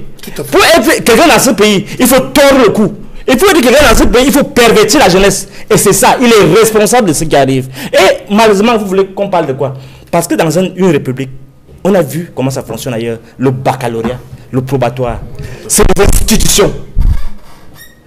Et je vous dis, c'est un gouvernement autiste. Ils sont condamnés à nous pourrir la vie. On a entendu des enseignants dire sur le plateau que même dans les pays les plus sérieux, il y a tous les dysfonctionnements qu'on observe pendant l'organisation de ces examens. Non, ils sont payés ils sont payés pour venir dire ça. Donc ne les prenez même plus au sérieux. Ce pays fonctionne... Non, quelqu'un qui parle comme ça, vous savez qu'il déraisonne. Donc il faut seulement sourire. Parce qu'un pays qui est organisé autour de ce laxisme, c'est comme si c'était même paresseux. C'est comme si ce gouvernement est commandé par des paresseux. Ils ne peuvent rien initier. On doit faire comme une institution, un baccalauréat, c'est une institution. Et ça veut dire quoi? Ça veut dire que comme le probatoire, le jour de l'examen, tout le pays est mobilisé. Même les militaires, même les services, ils servent à quoi? Seulement attraper les petits marcheurs, aller attraper les gens dans les plantations, dans les bananeraies, pour les foutre en prison. C'est ça un État qui attrape les gens parce qu'ils insultent, tu les attrapes, tu les jettes en prison. C'est ça un État, alors qu'il y a des préoccupations importantes à entretenir. Un État comme celui-ci, est-ce que vous vous souciez, est-ce qu'il se soucie de la qualité de l'enseignement? Je vous venais ici chaque jour, je viens de vous parler que on ne peut pas arriver à un résultat, à transformer ce pays si au niveau de la tête, on a des gens comme ceux que vous voyez là, les gens, les spécialistes de l'art mendicitaire comme Famille de Monde, qui sont dans une institution comme l'université. C'est-à-dire que la fabrique des génies. Et vous mettez un créateur. Paul Biya nous insulte. Et il faut qu'on lui dise, on le voit. Attendez, je vais continuer. Terminé. Quand on arrive à être un peu plus calme, parce que ce pays, il te fait sortir de ta réserve. En permanence, on vous humilie. En permanence, on vous fait croire que ça ne sert à rien, même ces choses-là. Vous allez voir, ils ne s'occupent pas de la qualité du diplôme baccalauréat parce qu'ils savent exactement ce qu'ils visent. On ne peut pas avoir des enfants éveillés. le gouvernement actuel doit maintenir le niveau de paupérisation qui est là. On ne doit pas évoluer. Parce que si on évolue, ce sera difficile à gérer. Donc il faut même pervertir les concours, les machins. Puisqu'en fait, ils ont déjà leurs enfants. Le gré à gré est partout. Le gré à gré est partout. Tout actuellement est mobilisé. C'est pourquoi ils sont tout calmes. Ils mangent en silence, ils s'organisent en silence, ils font des réunions. On place chaque enfant, chaque individu laisse 2 ou 3 enfants. Il y en a qui mettent même à l'ENAM un seul jour. La petite fille qui est en train de dire qu'elle va aller en enfer là, c'est une réalité claire. Parce qu'elle n'entrera jamais à l'ENAM. À l'ENAM, c'est que... D'ailleurs, elle ne sait pas que l'ENAM, c'est la fabrique des voleurs. Elle ne sait pas comme ça. Donc, tout le monde croit que c'est les gens qui ont réussi. Mais on sait comment ça fonctionne à l'ENAM. Et vous voyez, qu'est-ce que vous pouvez attendre d'un pays comme ça? Puisqu'ils ont déjà leur groupuscule, c'est lui-même qui parle l'agent du moment. Il le dit, il n'a même pas le choix parce que sa fille est déjà là-bas. Donc lui aussi, il participe donc à quelque chose. Donc sa fille allait réussir comment? Un type comme ça, il allait mettre ministre comment? Sinon, développer ce travestissement de l'esprit républicain. Travail, patrie. Paix, travail, patrie. C'est tout ça qui les énerve même. C'est pourquoi ils ne veulent pas qu'on travaille. Ils ne veulent pas qu'on soit en paix. Ils ne veulent pas qu'on aime même notre pays. Il faut qu'on se dégoûte de nous-mêmes. Et là, je vais dire à M. Messana, tu es mon neveu, c'est parce que tu fais là-bas. C'est parce que tu fais avec ces gens. Il faut que je te dise ça aujourd'hui. En tant qu'oncle, parce que tu nous as interpellé au départ. Comment tu peux être avec des gens qui sont incapables même de considérer que tu deviens un handicapé pour eux. À cause de... Et je vais te faire le reproche maintenant. Tu dois sortir de cette caverne des maudits. Et sinon, ça va être très compliqué pour toi par la suite. Parce que nous, on ne va pas laisser ce pays comme ça, à la merci des gens qui n'ont aucune idée même de la République. Le professeur ne va pas répondre tout de suite. Je donne la parole d'abord à Edmond Kamga. Non, ça fait... Non, il va parler. Non, professeur, pourquoi on n'a pas le sentiment que ça... Non, nous sommes adultes, il a le droit de parler aussi. Je suis son oncle. Arrête un peu ça. Sinon, qu'est-ce que je fais sur le plateau? Je prends un avion, j'arrive ici et vous me faites attendre 1 heure.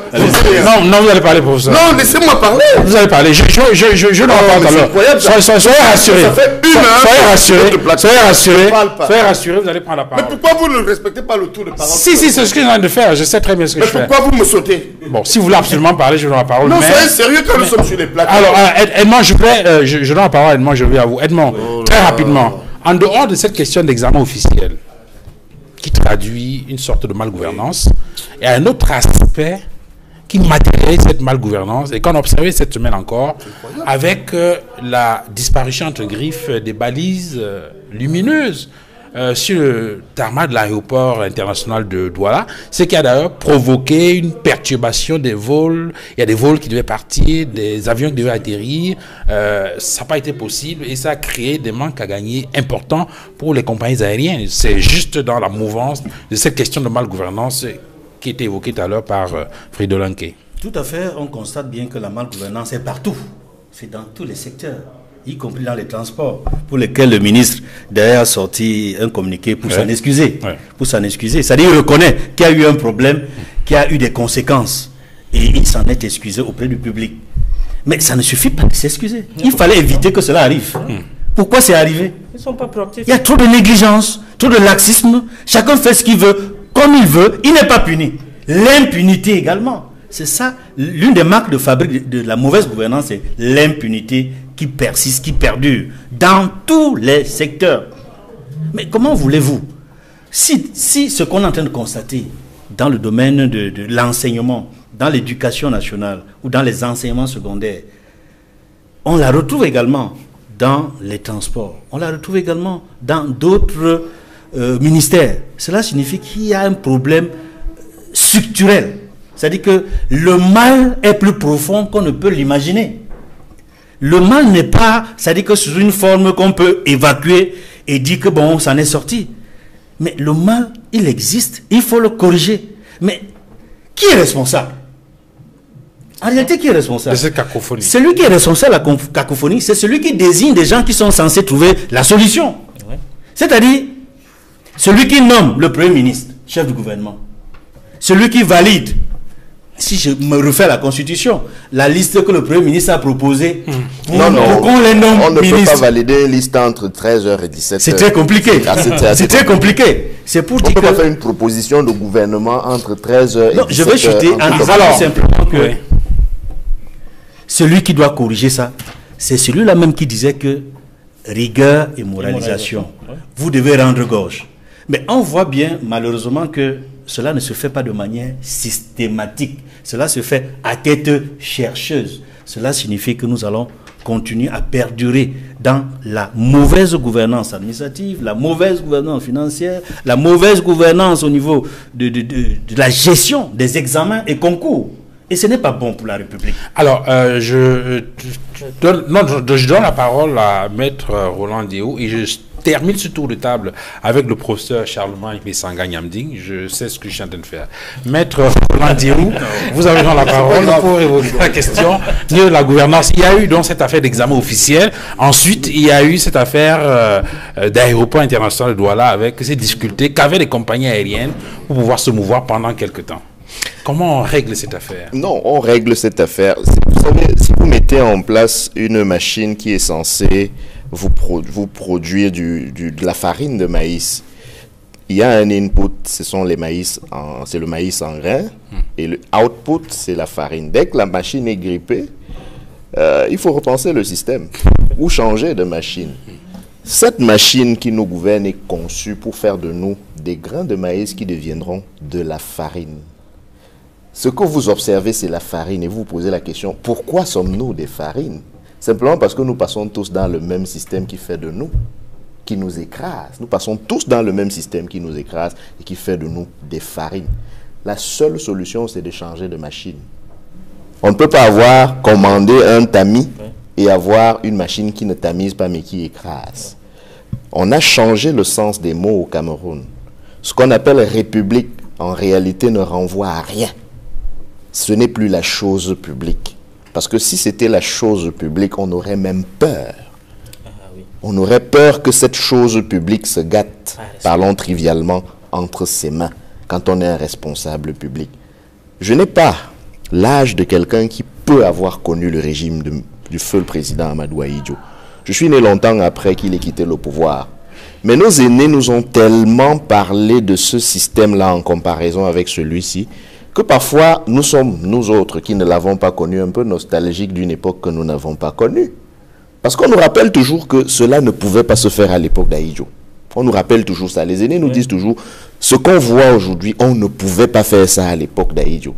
On nous a dit que monsieur le président, le feu président Ahidjo, surveillait lui-même les chantiers. Ça lui arrivait de manière banalisée de débarquer sur un chantier. Il y a des policiers qui le croisaient à un contrôle de police et ne se rendaient compte qu'ils viennent d'avoir affaire au président de la République que lorsqu'il était déjà parti. C'est un style. C'est un style qui faisait que, même si on peut lui reprocher tout ce qu'on sait notamment sur le plan des libertés, de la démocratie, des droits de l'homme, on doit pouvoir, au minimum par honnêteté intellectuelle, lui reconnaître un certain leadership, un certain style de gouvernance qui pouvait être appréciable. En tout cas, on voit les résultats. Donc, on en sort comment? On remet à qui de droit sa victoire volée en 2018, parce que nous savons que le Cameroun n'est pas fait que du voisin du docteur Fridolanké et des oncles du professeur Messanga Nyamding qui le torture. Le Cameroun est fait de, aujourd'hui, à peu près 30 millions de Camerounais, parmi lesquels quelques-uns, et j'espère la majorité, qui a gardé le sens du patriotisme. Je crois savoir que les Camerounais, en tout cas c'est une conviction profonde, les Camerounais sont quand même assez patriotes. Surtout pour ceux qui ont eu la chance de voir autre chose que ce qu'on leur a servi 40 ans durant environ. Alors, ils ont à cœur de ramener le Cameroun sur des sentiers normaux. Parce que ce que nous vivons, c'est la normalité érigée en règle. Le collègue du docteur Fridolin qui utilisait une formule pour dire que nous avons écarté la norme et normaliser l'écart, c'est le professeur Mulonjana. Donc, la solution, c'est de balayer ce système qui produit les gré à gré à tous les niveaux possibles et imaginables de la société, qui n'est pas capable d'organiser, tenez, un examen officiel, comme le probatoire, comme le bac, sur l'ensemble du territoire du Cameroun. On n'en est pas capable aujourd'hui. Mais c'est l'arbre qui cache la forêt. Parce que quand nous regardons parfois comment les examens se déroulent à l'université, je me souviens de mémoire d'étudiants que parfois c'est le jour de l'examen, parce qu'on est déjà en salle et qu'on attend l'épreuve depuis un certain temps, que du temps de mon doyen bien-aimé à l'université de Tchang, à la faculté de droit, que le doyen arrive en salle et on met le sujet au tableau. Parfois, on vous dit que oui, on a fait ça parce que l'eau a coulé et qu'on ne peut plus utiliser le progressier, etc. Donc, je termine, je chute en disant simplement que les Camerounais doivent se rendre compte, comme dans le cas de la lutte contre la Covid, qu'ils doivent leur survie à leurs propres moyens et que c'est à eux de s'organiser en tant que peuple pour faire face à cet état de décrépitude avancée dans laquelle la société vit. Alors, se détricote chaque jour sous nos yeux. Professeur, vous comprenez pourquoi je la parole maintenant. On a évoqué... Non, vous êtes le maître du plateau. Oui, on a parlé des examens officiels tout à l'heure. On voit très bien la cacophonie entretenue autour de cet examen officiel et le docteur Nkey a insisté sur une sorte de volonté manifeste d'entretenir l'ignorance. On a observé avec la question des balises à l'aéroport de Douala, avec la perturbation des vols que cela a entraîné, le sentiment qu'on a, c'est qu'en mettant bout à bout tous ces éléments-là, on a le sentiment effectivement que ça renforce votre thèse sur le coup d'état scientifique. Est-ce que tous ceux-là font la volonté du président de la République? Vous savez, c'est en 2004 que, inspiré par ce que nous avons appelé à l'époque la déstabilisation du régime par ses propres enfants, c'est-à-dire les enfants du renouveau, ceux qui prétendaient être à côté du président, nous avons compris qu'il y avait un décalage entre les actes que certains collaborateurs du président posaient et la prescription présidentielle. Et nous avons donc dit qu'il y avait évidemment un coup d'état scientifique qui tentait, dès 2004, à montrer que, certains veulent que le président soit discrédité. On voit sur certains points qu'ils ont atteint leur objectif. Et puis deux, même lorsque vous étiez en position de pouvoir ou de décision, parce que vous allez voir que tous ces gens qui bénéficient des décrets contrôlent chacun dans son champ social, semi-autonome, puisque les champs sont maintenant semi-autonomes. Ça veut dire que vous jouissez d'un décret, mais vous ne vous référez pas au président de la République, mais vous avez toujours quelqu'un qui vous montre et qui vous rappelle que ce décret du président de la République vient de moi.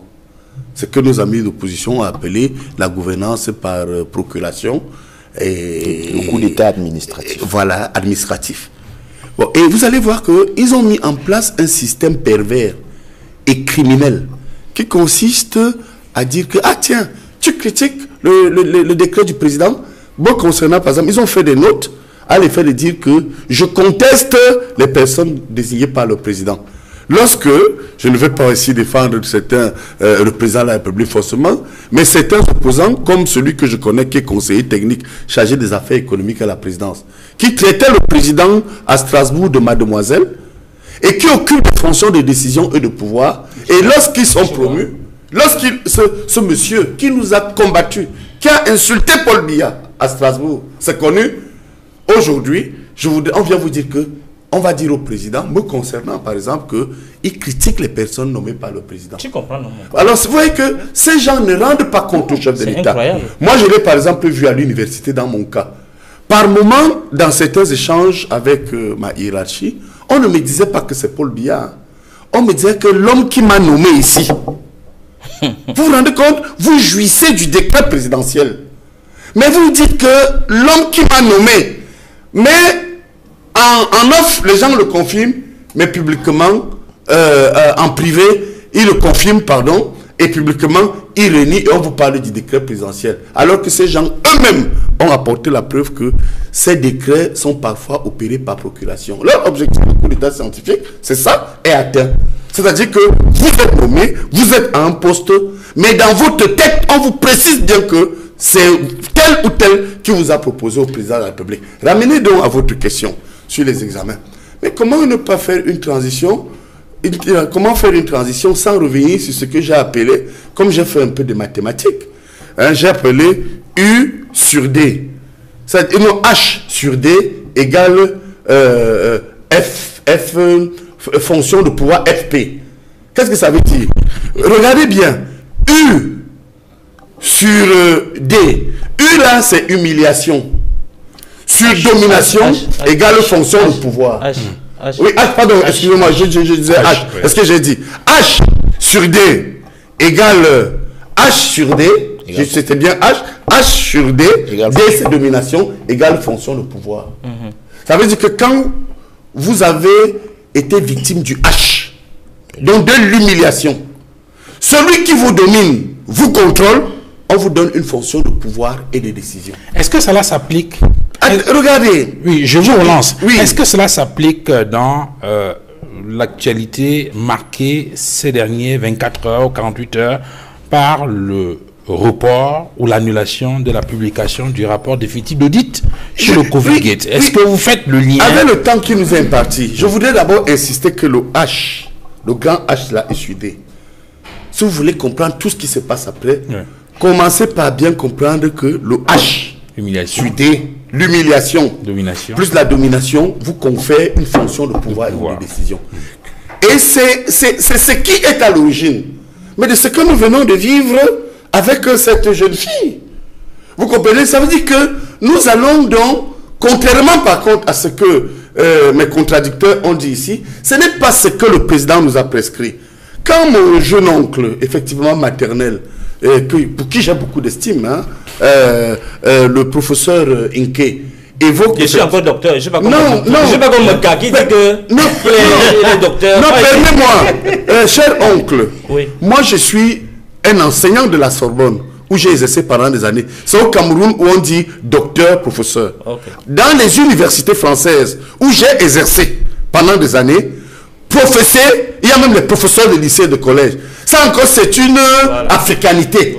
Où on appelle les autres docteurs, où on appelle les autres professeurs. Alors, pour ne pas permettez-moi, dans cette parenthèse, je voudrais préciser à tous ceux qui m'écoutent, le professeur de grade existe, mais le professeur est d'abord un enseignant. Il y a même des professeurs et lycées, des lycées et des collèges en France. Donc, quand je dis professeur, je ne me suis pas trompé. D'accord. Bon, alors, pour terminer donc, vous ramener à votre question, vous allez donc voir que le président nous a proposé le renouveau. Et en tant qu'enseignant de sciences politiques, j'ai toujours dit aux étudiants en amphi que la politique, un parti politique est un rassemblement de personnes en termes idéologiques qui a pour objectif de garder ou de conquérir le pouvoir politique.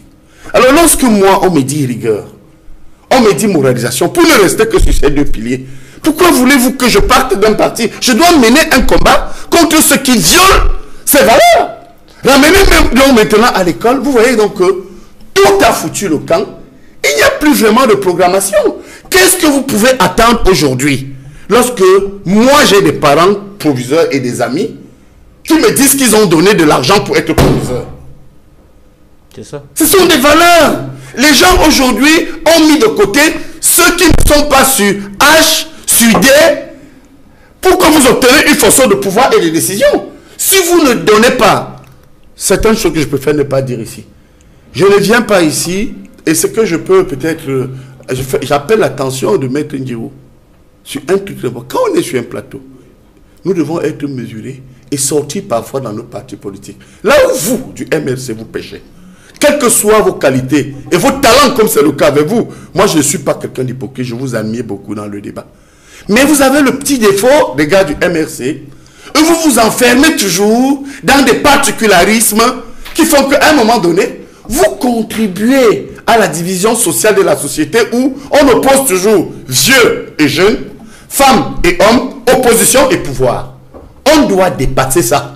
La maturité politique pour moi aujourd'hui voudrait que je reconnaisse, effectivement je prends position. Je suis de ceux qui pensent que mon frère Foguet c'est mon ami intime. Je pense qu'il n'a plus rien, il n'a rien à faire en prison. C'est un avis personnel.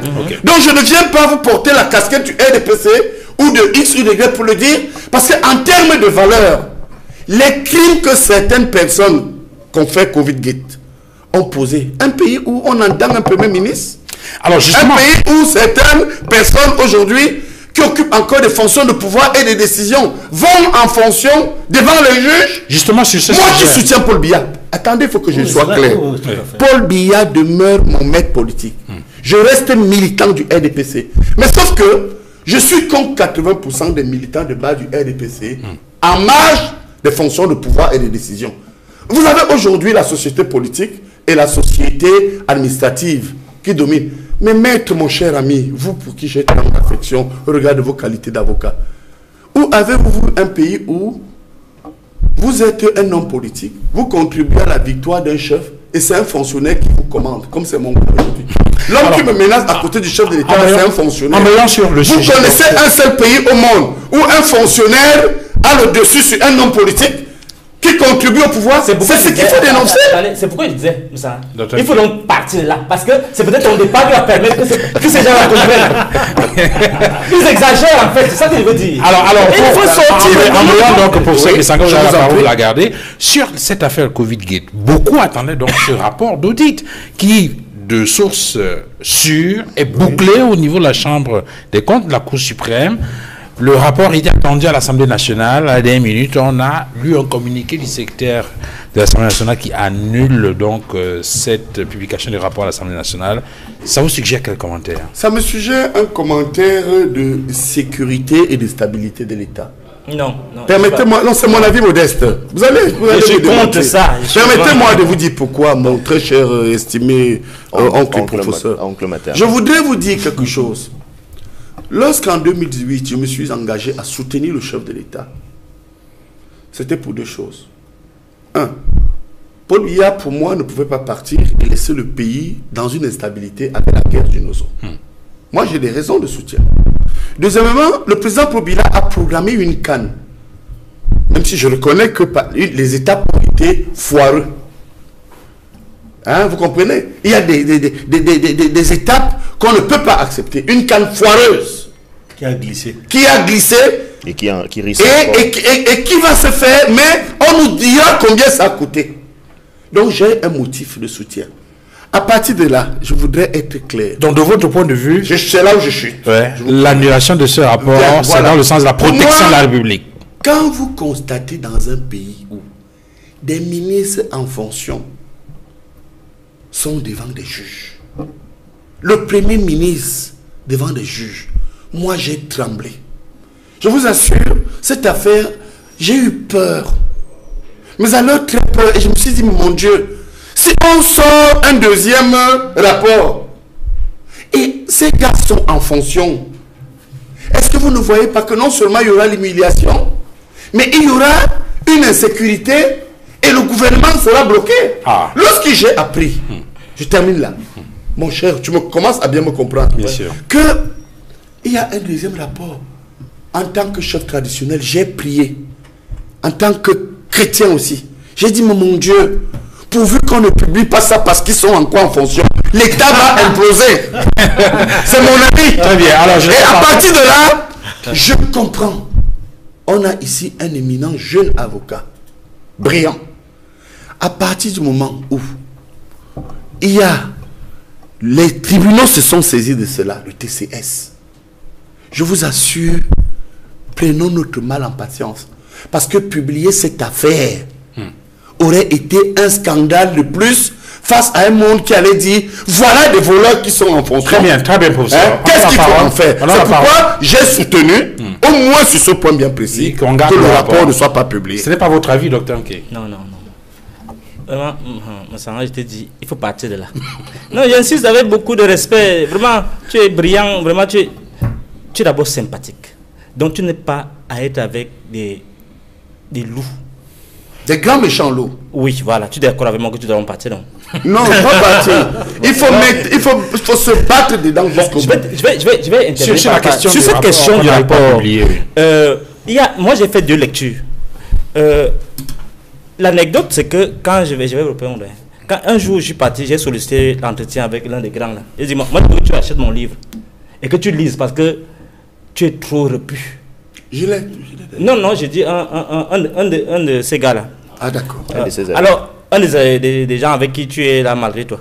Bon, alors, il m'a dit, il y a un gouvernement qui est en route.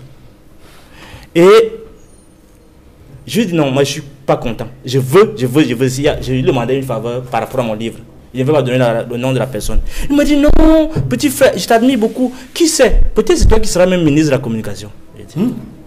Moi, je viens de parler d'un truc qui me tient à cœur et je veux faire la promotion de ça. Je devais vous donner davantage de détails, vous risquez de savoir de qui il s'agit. Tu me parles des ministres, on me nomme même, je refuse. Parce qu'on peut travailler avec des gens comme ça. Bon, alors, c'est pas la première fois que je le dis. Je vous dis donc que j'ai deux explications par rapport à cette affaire. Je ne suis pas d'accord avec mon cher Moussanga. Parce que, premièrement, j'ai l'impression que mon voisin, quand on parle comme ça, il sourit. Parce que j'ai l'impression qu'ils sont très sud au gouvernement. Donc, je tends davantage vers l'hypothèse qu'ils sont trop sud et bon, même le rapport, même bon, c'est pas important. Le peuple va faire quoi? On va faire quoi? J'ai l'impression que ça se passe. Mais je dois rappeler à mon voisin. Je dois lui rappeler ces mots de la Bible. C'est pas moi, le voisin. Non, mon voisin qui nomme ces gens-là. Maître politique. Voilà. Je dois lui rappeler cette histoire de la Bible, de Josué. Lorsqu'il partait, Josué, c'était le grand capitaine des Hébreux, celui qui a remplacé Moïse, en fait, sur le chemin de l'Exode. Voilà, qui devait conquérir la terre. Lorsqu'il arrive, il faut qu'on le rappelle ça, parce que mon voisin était un grand chrétien. Et il faut qu'il comprenne ça. Il ne faut pas qu'il sourie quand on parle comme ça. Parce que nous sommes comme des prophètes révoltés. Un penseur, un intellectuel, un philosophe est comme un prophète de temps anciens qui est révolté. Et il faut qu'il comprenne ces messages de la Bible de Josué. Et quand j'ai lu ça l'autre jour, j'ai pensé à mon voisin. Je voulais lui dire que le Seigneur a dit à Josué, fais un tour autour des murailles. Le roi est très sûr de lui. Il va se mettre à rire. Et le roi, effectivement, s'est mis à rire. Lorsque le clairon de la liberté arrive, il s'est mis à rire. Deuxième tour, ils sont mis à rire. Troisième tour, les femmes sont mis à cracher même sur la barque. Et, curieusement, à la 7e fois, les murailles sont tombées. Et on a vu le 6 avril, premier tour. On a vu les années de braise, deuxième tour de la barque. Ouais. On a vu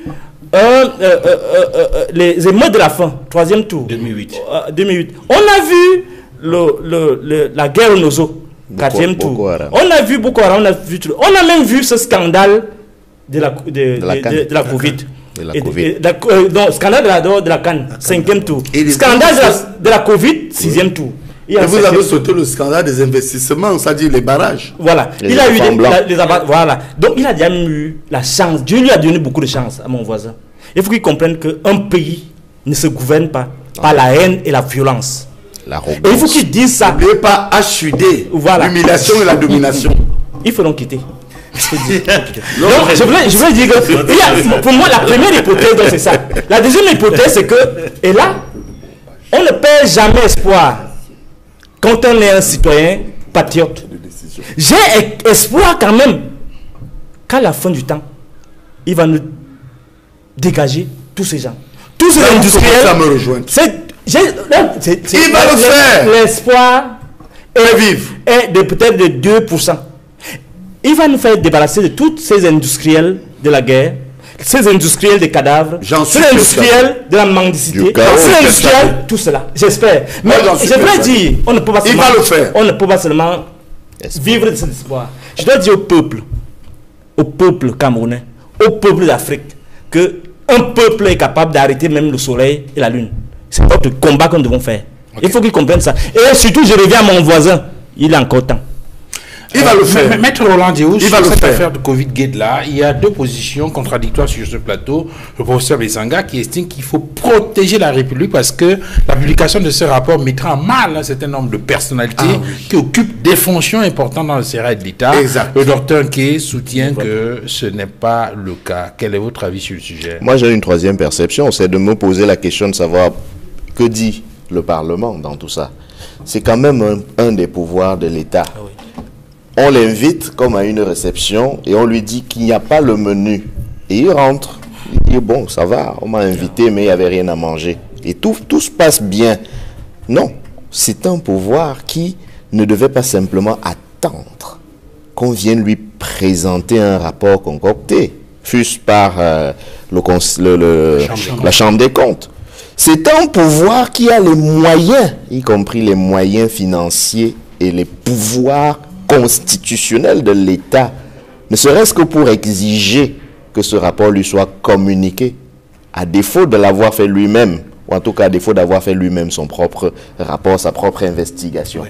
Mais nous sommes dans le bal des hors-sujets permanents, dans lequel on nous embarque, on nous dit, il y a une cérémonie à l'Assemblée nationale où il est prévu qu'on présente le rapport de la Chambre des comptes. Et puis après on nous dit, bon écoutez, pour protéger je ne sais pas qui, il vaut mieux que l'on ne le présente plus. Non, ça n'a aucun sens quand on est en République.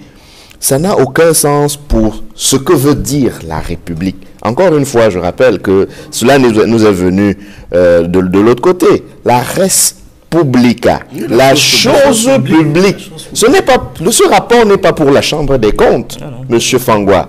Ce rapport n'est même pas pour l'Assemblée nationale. Oui, professeur Moussanga. Oui, ce rapport, c'est pour nous. C'est pour nous, le public. C'est notre chose à nous. Nous, le public. Nous, pour qui ces gens travaillent. Rappelons à l'attention de nos téléspectateurs que ce sont nos employés. Oui. Votre employé ne peut pas faire un travail et vous dit quand est-ce qu'il va vous présenter le bilan.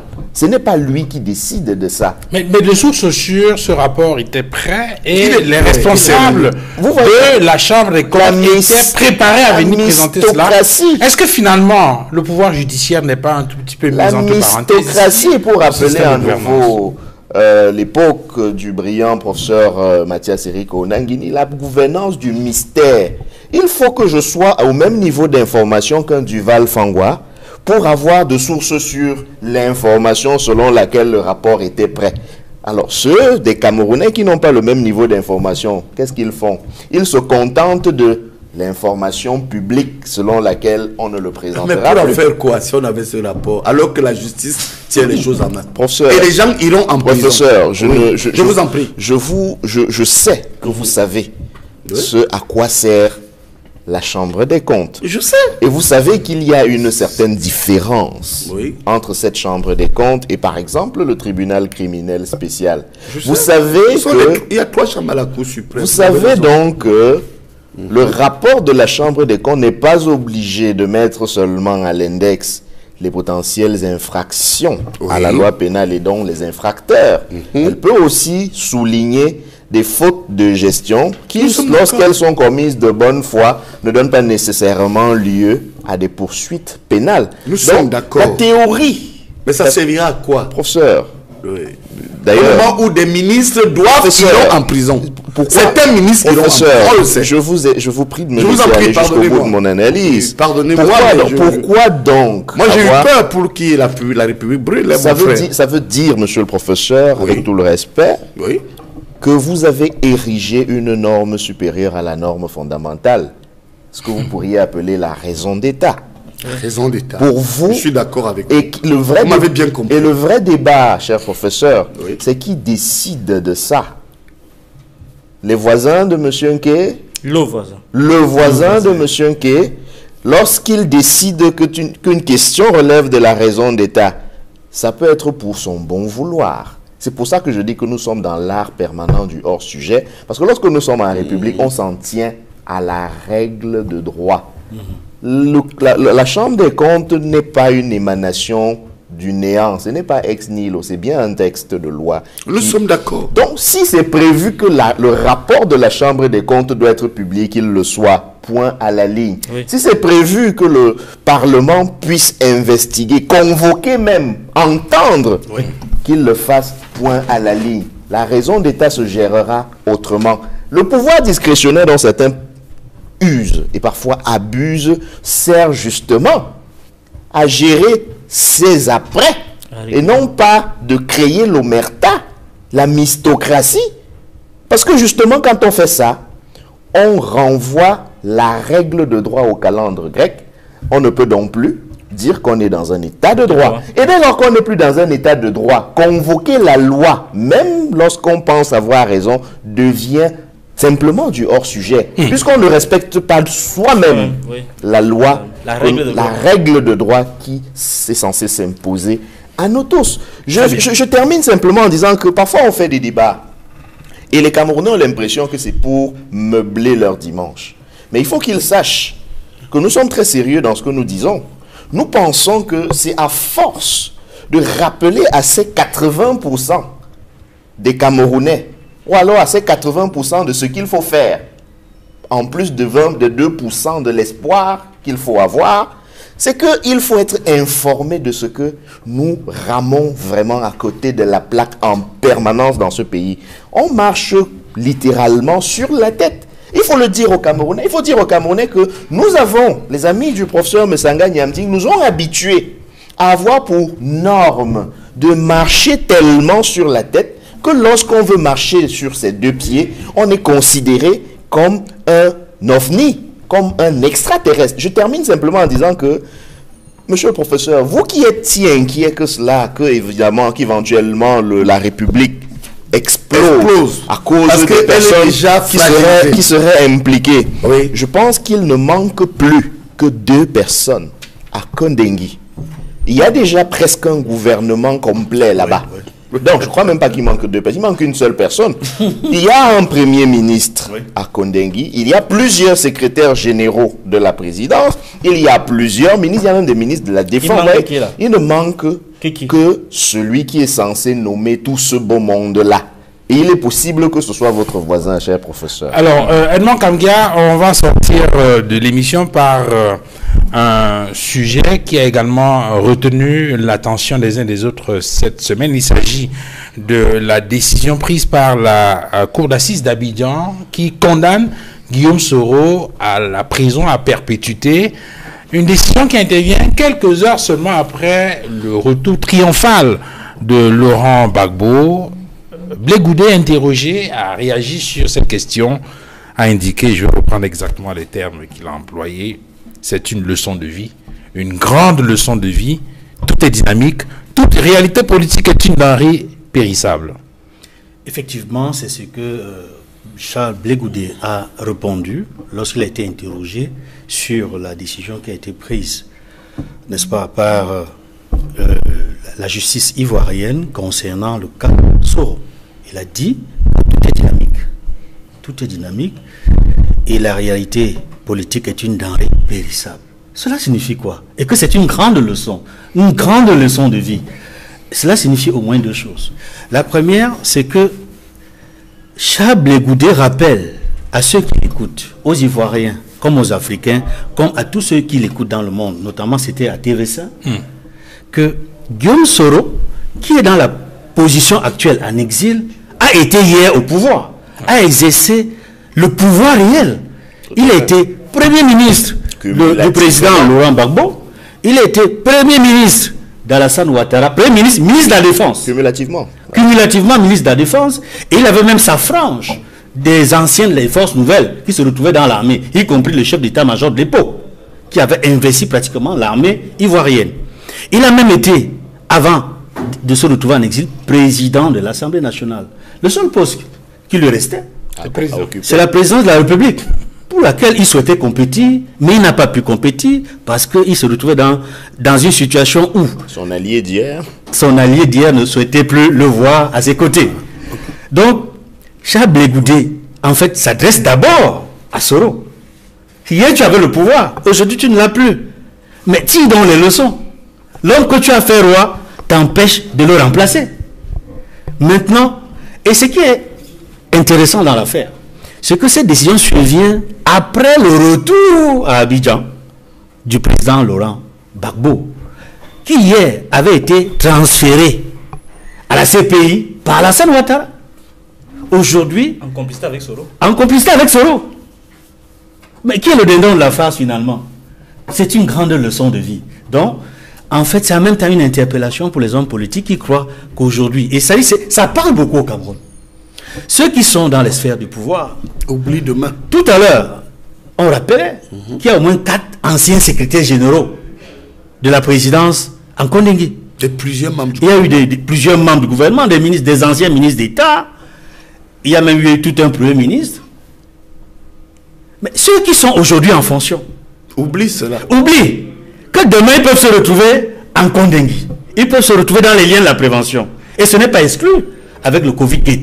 C'est pour dire qu'en réalité, c'est un message qui s'adresse aussi aux magistrats qui éprouvent du plaisir de manière systématique, non seulement ceux des tribunaux de droit commun, mais particulièrement ceux des tribunaux militaires qui s'acharnent sur les marcheurs pacifiques. Oui. Demain, ils ne seront pas magistrats à pétain, ils iront en retraite. Ils seront des simples justiciables. Qui sait si demain ils ne se retrouveront pas, eux aussi, dans les liens de la prévention. Donc, ils fassent attention. Très bien. La parole pour ça, avant de revenir à Maître Roland-Diéhou. Toute réalité politique est une denrée périssable. Moi, je pense que ça s'adresse d'abord à ceux qui nous gouvernent au Cameroun, mes camarades politiques. Ouais, si moi, je me suis détaché de ce qu'on appelle de manière triviale, c'est-à-dire dans les quartiers, la commune, c'est parce que je sais que demain, les gouvernants d'aujourd'hui peuvent être les opposants de demain. Oui. Et j'ai amené mes camarades politiques depuis 30 ans, 35 ans, à comprendre que quand vous êtes au pouvoir, ne faites pas aux autres ce que certains vous font. Ces membres du gouvernement, je vous prends mon cas, moi qui suis aujourd'hui illégalement envoyé à Garoua. Les gens qui m'ont fait ça ont des enfants. Ils ont des cousins, ils ont des parents. Je pose une seule question. Est-ce qu'ils aimeraient demain que de manière illégale, pas légale, on envoie leurs enfants de manière violente dans les mêmes conditions? Et de deux, je reviens et je chute là-dessus au regard du temps qui nous est imparti.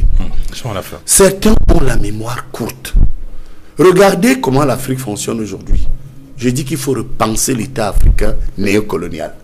Quand vous prenez tous les États africains, il y a un fait que nous avons en partage.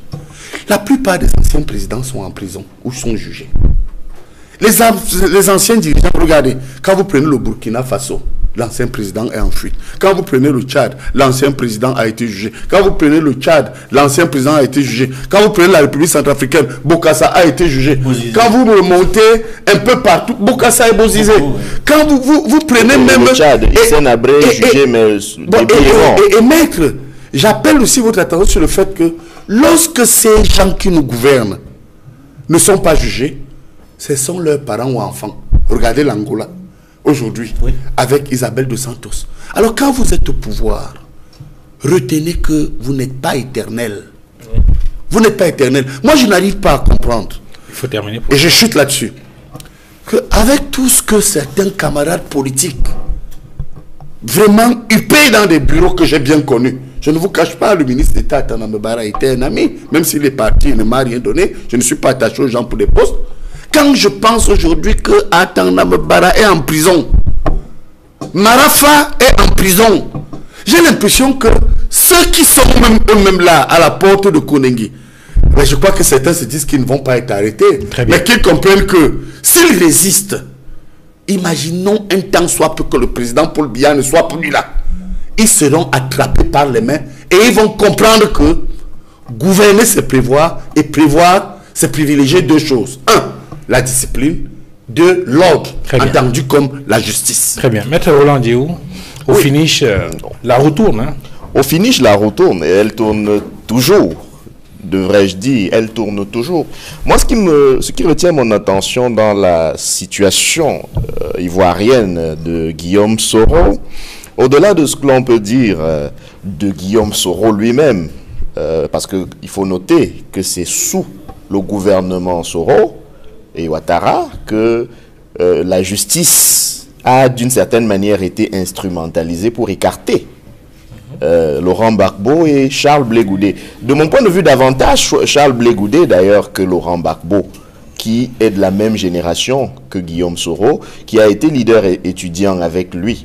Aujourd'hui, il fait l'objet, il est la victime de la même instrumentalisation de l'appareil judiciaire à des fins politiques.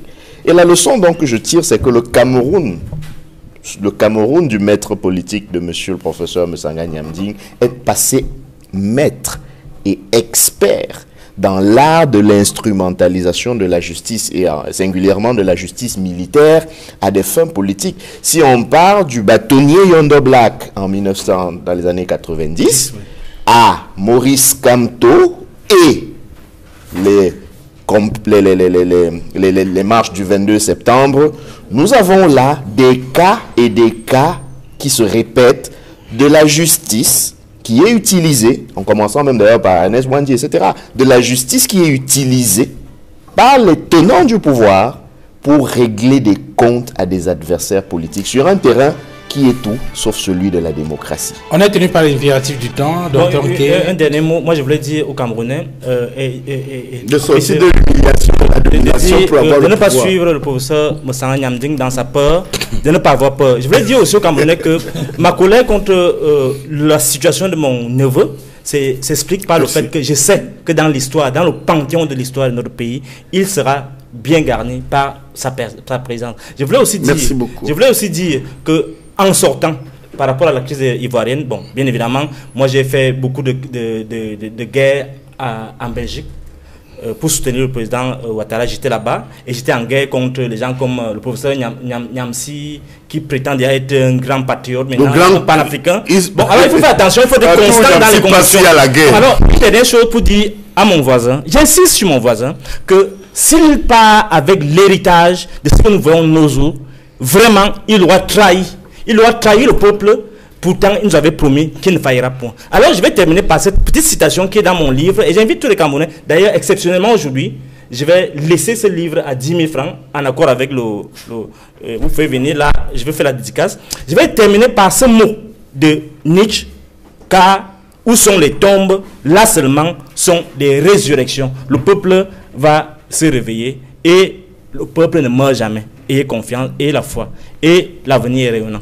Je vous remercie. Merci, Dr Fridolin, d'être venu sur ce plateau de droit des réponses. Vous êtes enseignant et philosophe. Merci au professeur Pascal Charlemagne Moussanga Niamding. Je vous remercie sincèrement. Merci également à vous, Maître Roland Diéou, d'être venu sur ce plateau. C'est moi qui suis honoré. Et merci, félicitations encore à Edmond Kamgia. Merci à toute la grande équipe.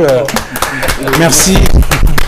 Merci à toute la grande équipe de la réalisation de la production de cette émission de droit des réponses dirigée par Georges Mitterrand. Excellent dimanche à tous et à très bientôt. Au revoir.